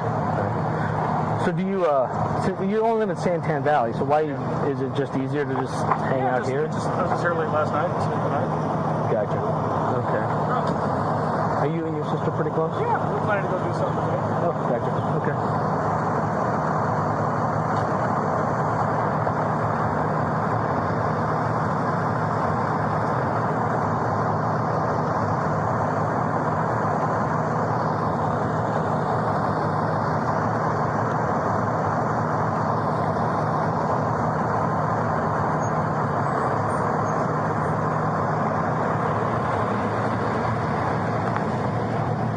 That gotta go that way. That car has to go that way. It can't go out that way. That's a problem. All right, then we got to get that tape to over here, probably. Yeah.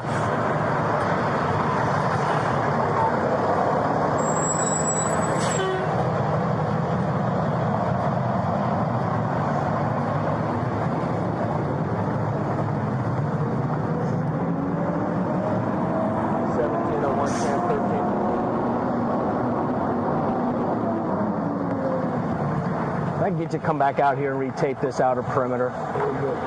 People are driving through it here. So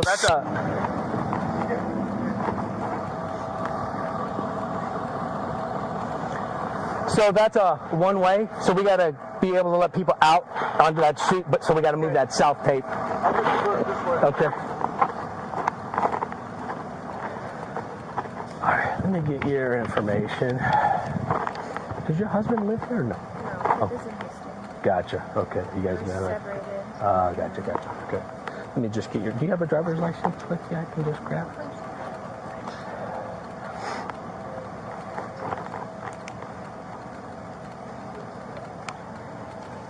Thank you.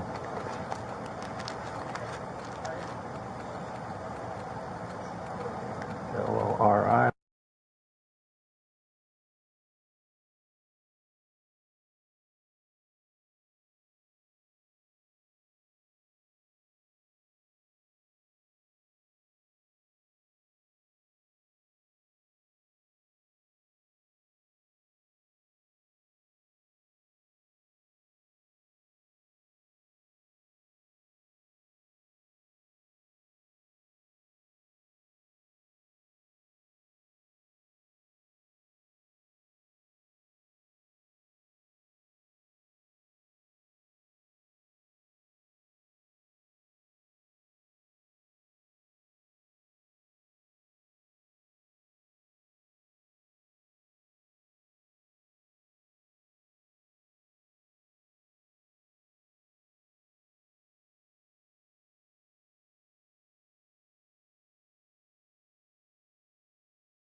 morning. Brother kind of broke him up, said it was getting a little bit physical. With the wife? Yeah, because wife and husband are kind of separated. Again, he lives out of state. I don't know why he's here to visit. I don't have those details. Ultimately, he came over. They got into a verbal argument. Wife, husband got into a verbal argument. Brother steps in and says, just get the fuck out. At some point, the niece grabs the bat and is poking her dad. Dad takes the bat away. They decide to leave. Everyone leaves. There's a son, too, a younger son. Her son, he's not here either. So, wife who lives here, her daughter, her son, they all leave. Her brother staying here, visiting, and the husband. They get into it. He's like, he says they got into an argument. Husband hit him in the head with a bat. The bat's right next to the brother says, fuck that. Goes to his room, grabs his gun, his own gun, goes back out. Doesn't stay in the room, doesn't lock the door, doesn't call us, but goes back out, confronts him, says, drop the bat. Guy doesn't drop the bat. He says he shoots him. Goes back into his room, puts his gun away, grabs his phone, cleans his head up, calls 911. And he's right there. So we're going to take her over to the victim's assistant. Her name is what again?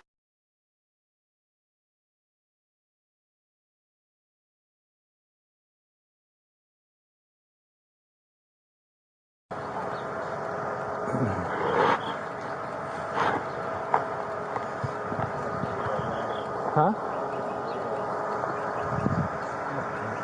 I don't know. You guys want a quick briefing on the shooter's statement? Yeah. Okay. I'm still rolling. I haven't even gone this close. Okay, so. You can shut yours off. Okay. Have a seat. 18th Street secure. We got the gentleman out. You have some ID on you, sir? Yeah. What happened today? How did it get to this? I don't know. He was enraged. What's going on? What happened? Oh, he was talking with my sister earlier. No, what happened today, though? Like, just in the last 20 minutes? He came at me with a bat. Okay. Was he living here or visiting? He came to pick up his son. Okay, is the son inside? No. My sister took him to school. Okay, so it was just you at the house? Yes. And he came, how long, what time did he come to pick up the son? I don't know, 20 minutes ago maybe. Okay, so you know who he is, let him in? Yeah. Okay. No, I think they were talking earlier, then she left, and then he got into it with me. Like what? What do you mean? I don't know, he was accusing me of... Come on over here. That truck's going to be really loud. What was he accusing you of?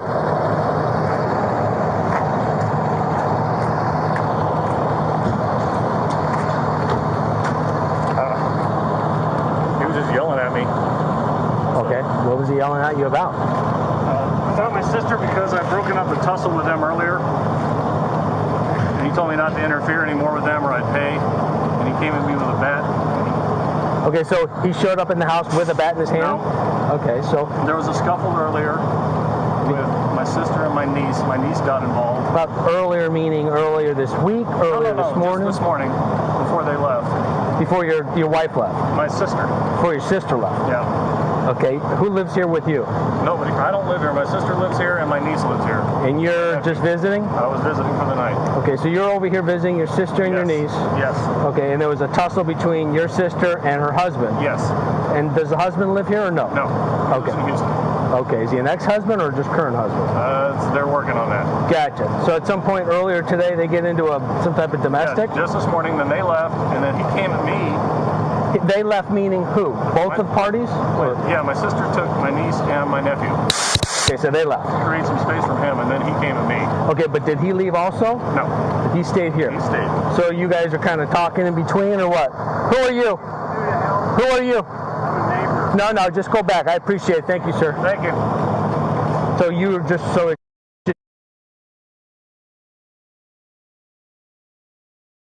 So you don't live in the same town, so why is it just easier to just hang out here? That's where we last night. Gotcha. Okay. Are you and your sister pretty close? Yeah, we're trying to go do something. Okay.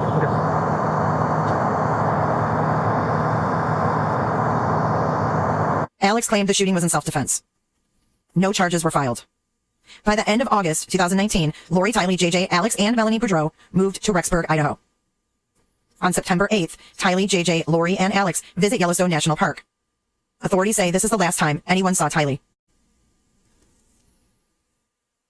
On September the 9th, phone records place Alex Cox on Chad Daybell's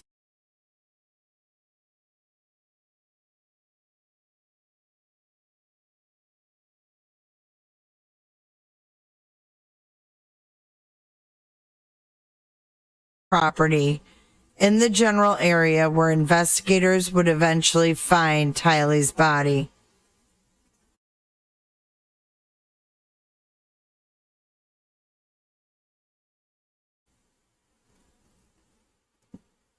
That same day, Chad allegedly texts Tammy saying that he shot a raccoon and buried it in the yard. On October the 1st, Lori rented a 10x10 storage unit from Self Storage Plus in Rexburg. The surveillance video from the facility shows Lori and a man associated with her visiting the unit 9 times in October and once in November. Often the man, who appears to be Alex, comes alone. Another visit shows Alex and a man who appears to be Chad.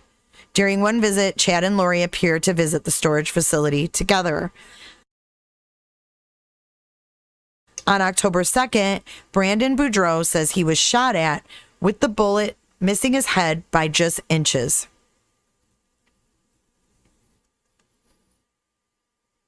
It was reported that the shooter was driving a Jeep registered to then dead Charles Vallow.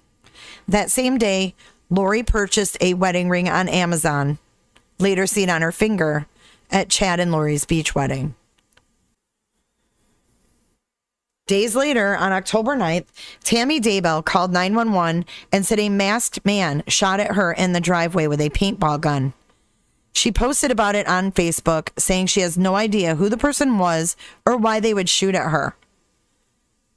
10 days later, Chad Daybell calls 911, saying Tammy died in her sleep at their Salem home. Detectives visit the home, and investigators originally ruled the death as a natural death.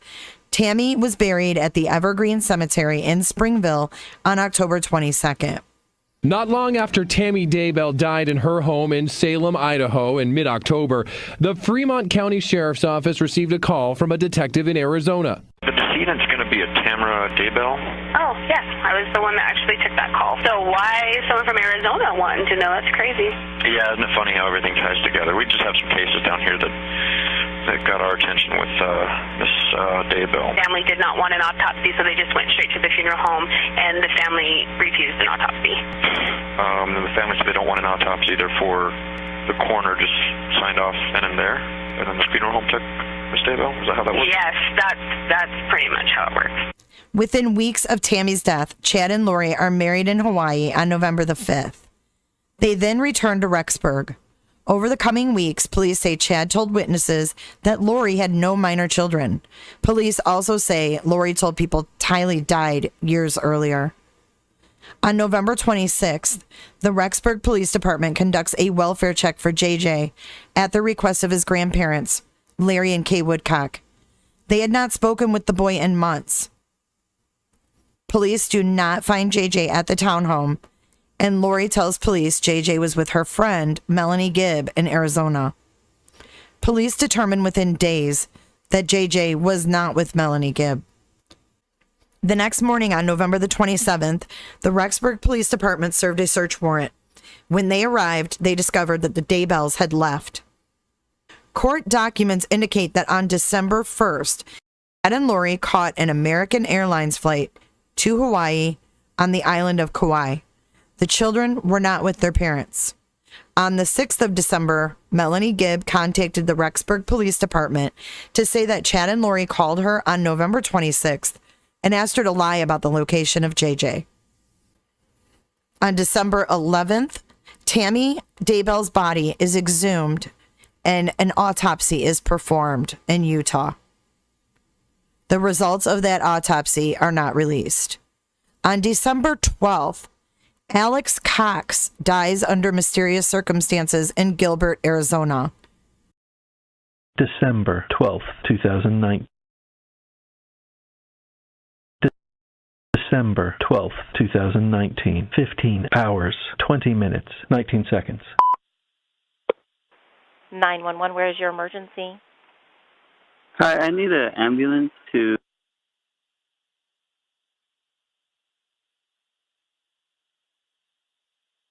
Yes.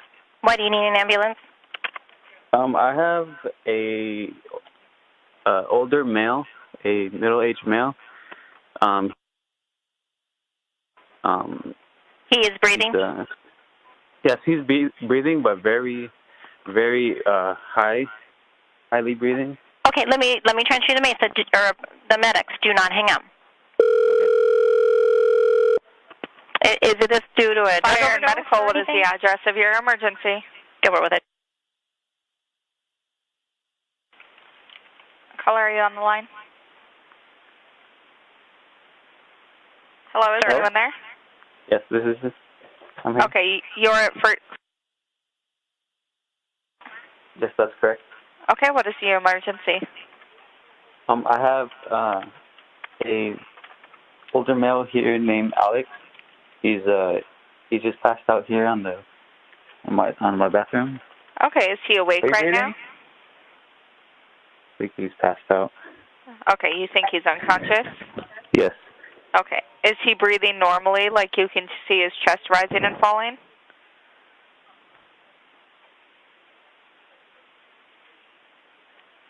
Hello? I hope so. I have the paramedics on the way, but I need you to try to help me with some information while they're driving there to help him. Okay? Okay. How old is he? He seems to be in his 40s.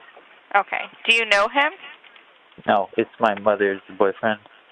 Okay. And how old are you? I'm 25. Okay.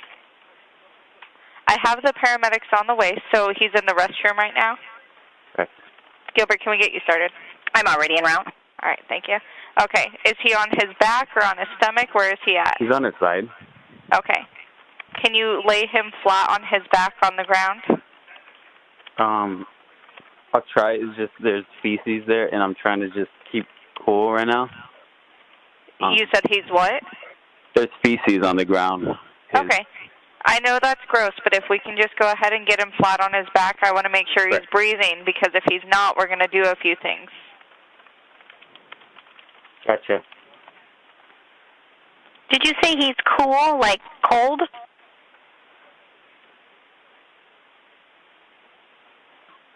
Alex. Alex. Alex, we got to get you on your back.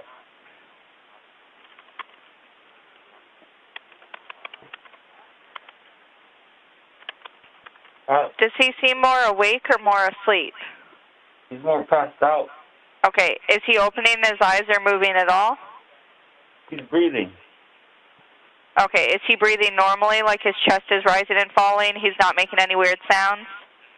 Yeah, he's making a very exhale sound like...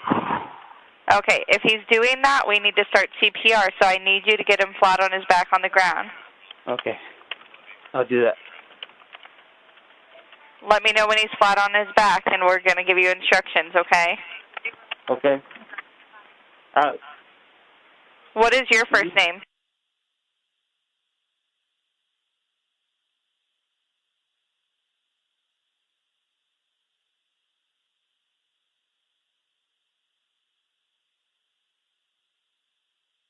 Okay. I don't think I could do that, ma'am. I know this is difficult, but you're only helping him, okay? I know, the paramedics... I don't think I could. What is your name? Anxiety and depression. Okay, what's your name? Anxiety and depression, I can't. What is your name? My name's Joseph. Joseph? Okay, Joseph. The best thing for us to do for him right now is to...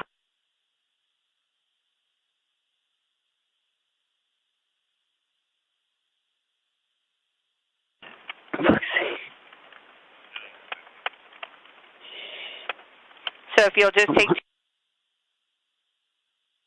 Oh, fuck. I know it's not ideal, but you're doing a really good job by helping him if you can do that, okay?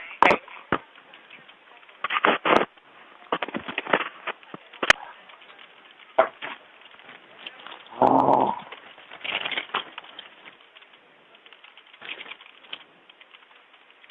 Alex.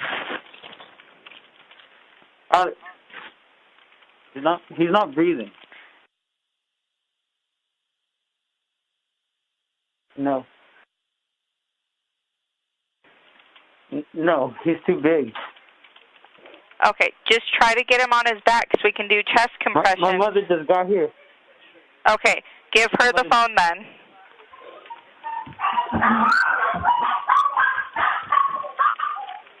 So, did she say the mother just got there? Yeah. Come here. And we're coming on Mineral right now. We're almost there. It's really bad. Come upstairs in the bathroom. We need to get him on his back. Can you put your mom on the phone? She's right here. You're on speaker. Okay, ma'am, the paramedics are pulling up, but in the meantime, we need him to get flat on his back, and we need to give him chest compressions, okay? Chest compression. Wait. But does she know how to do CPR? Yes. She knows how. Okay. How far are you? We're pulling up out front right now, so they're grabbing their equipment and they're coming in. Are you on the first floor or the second? We're on the second floor. Second floor in the bathroom? Yes. Okay, and the door is unlocked? Yes. Yes. Okay, do you see the paramedics now? Yes.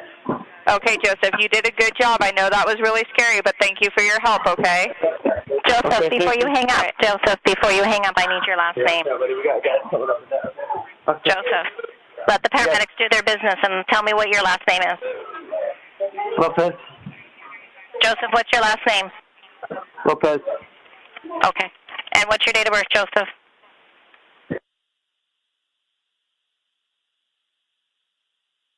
Alex's last name?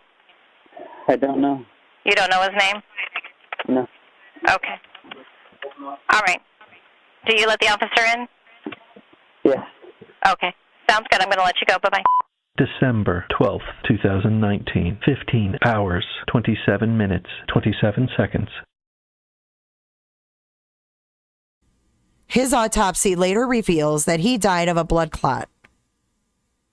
On December 20th, the Rexburg Police Department announced that JJ and Tylee are missing. Police say their disappearance is possibly linked to the suspicious death of Tammy Daybell. The following day, police call Chad and Lori persons of interest. On December 23rd, the attorney representing the Daybells, Sharon Bartholick, releases a statement calling the parents loving and devoted. He says the allegations will be addressed once they move beyond rumor and speculation.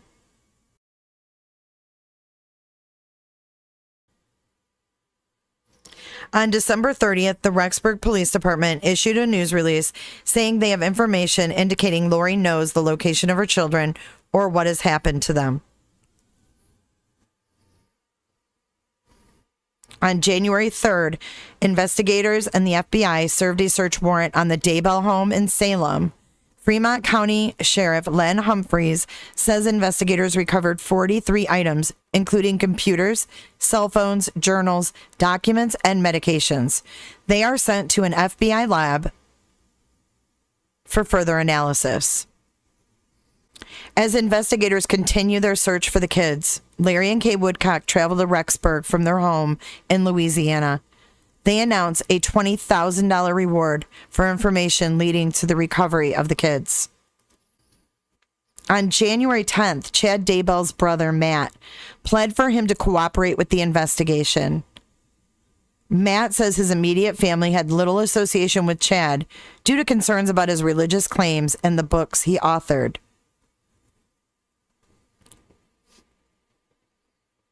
Body cam footage is released. No, I'm not going to say that. On January 25th, the Kauai Police Department served Lori with a notice saying she must produce JJ and Tylee to the Idaho Department of Health and Welfare or the Rexburg Police Department within 5 days. This is when reporters Nate Eaton and Eric Grossarth flew to Kauai and confronted Chad and Lori. Law enforcement then seized the couple's rental car and their rental townhome. and they still won't say where the children are. On January 29th, Larry and Kay Woodcock filed for guardianship of JJ. January 30th, Lori misses the 5 p.m. deadline to produce JJ and Tylee. Kay Woodcock holds a news conference expressing her disappointment. On February 3rd, on February 20th, police in Kauai arrest Lori on a $5 million warrant out of Madison County. She is charged with 2 felony counts of desertion and non-support of dependent children.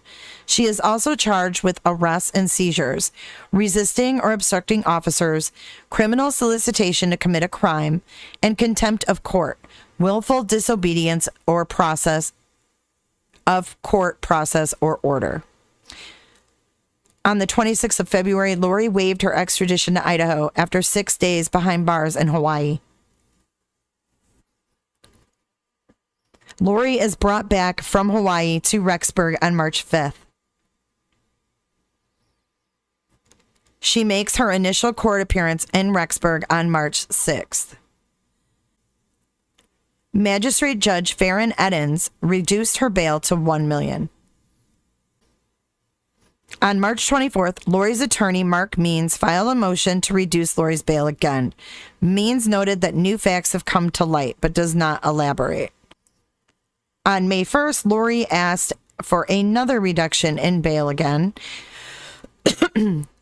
Mark Means argued the jail recorded a conversation between the two, thus violating her constitutional rights. Judge Michelle Mallard denied that request and kept her bail at $1 million. On June 9th, the Rexburg Police Department, FBI, and Fremont County Sheriff's Office serve a search warrant at Chad's home. Within hours, investigators uncover unidentified human remains and bring in a backhoe to dig deeper in the yard. Days later, it is confirmed the remains found are those of JJ and Tylee. Are you taking a video of my child? Your child? At 11:30 a.m. on June 9th, Chad was taken into custody about a mile from his home.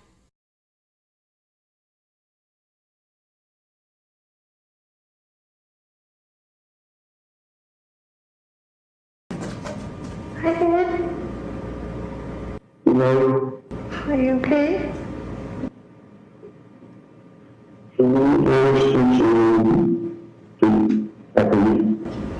The house right now?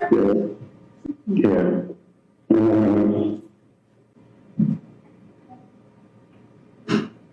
So, Mark will be talking to you. Okay. What, are they in the house? No, they're out on the property. Are they seizing stuff again? They're searching. There's searching to, so, just get on with the kids. Okay.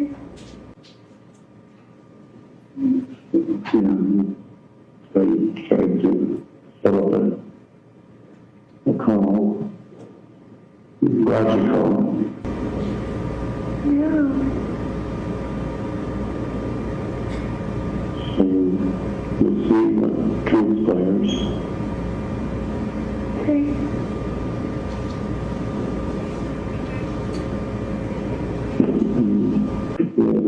What do you do? Pray. What do you want me to do?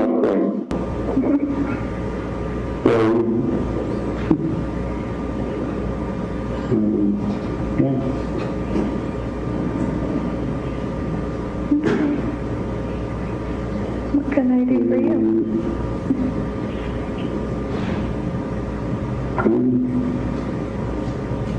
I'm doing pretty home. I called my phone TV. Just talk with him. Have you talked to him already? I did call him, yes. So he knows what they're doing? Yeah. It's okay. Call from somebody else who needs to talk to you. I love you so much. Okay, I love you. Should I try to call you later? I don't know. I don't know. We can try, yeah. I'll answer if I can. Okay. I love you, and we'll talk soon. Okay, baby. I love you. Okay. Love you. Good night. He's booked into Fremont County Jail on 2 felony charges of concealment, distribution, or alteration of evidence.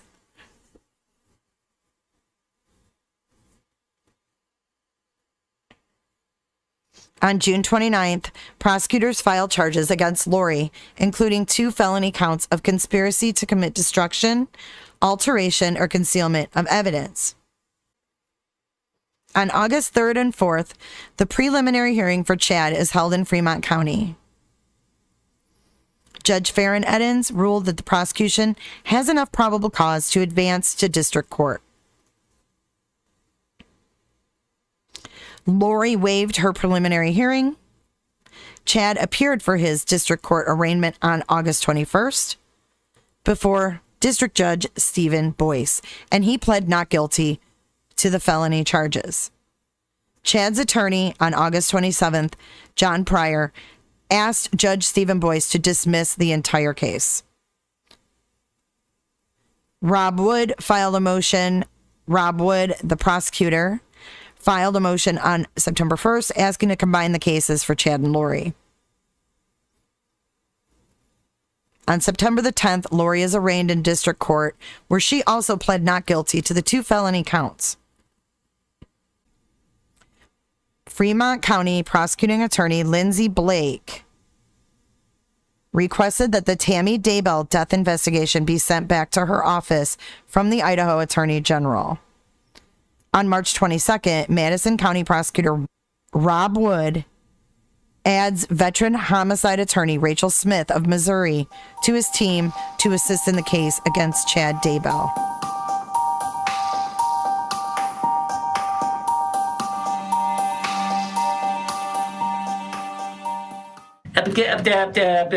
I think that's all.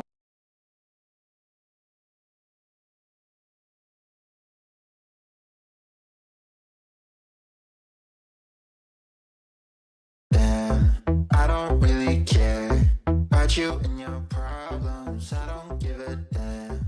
You talk way too much. Hi, everyone, and welcome to Jay is for Justice. My name is Jay, and I'm your host. If you like live breaking news and following current true crime, then please consider subscribing to my channel. And if you like what you see in this video, giving it a thumbs up.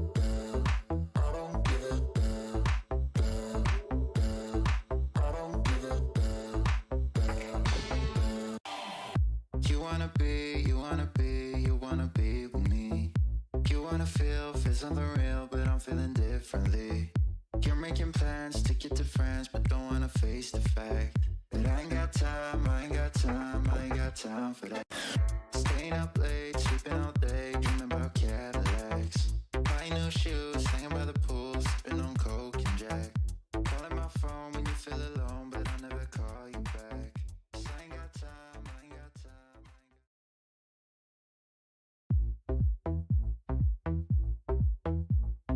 I don't give a damn, I don't really care about you and your problems. I don't give a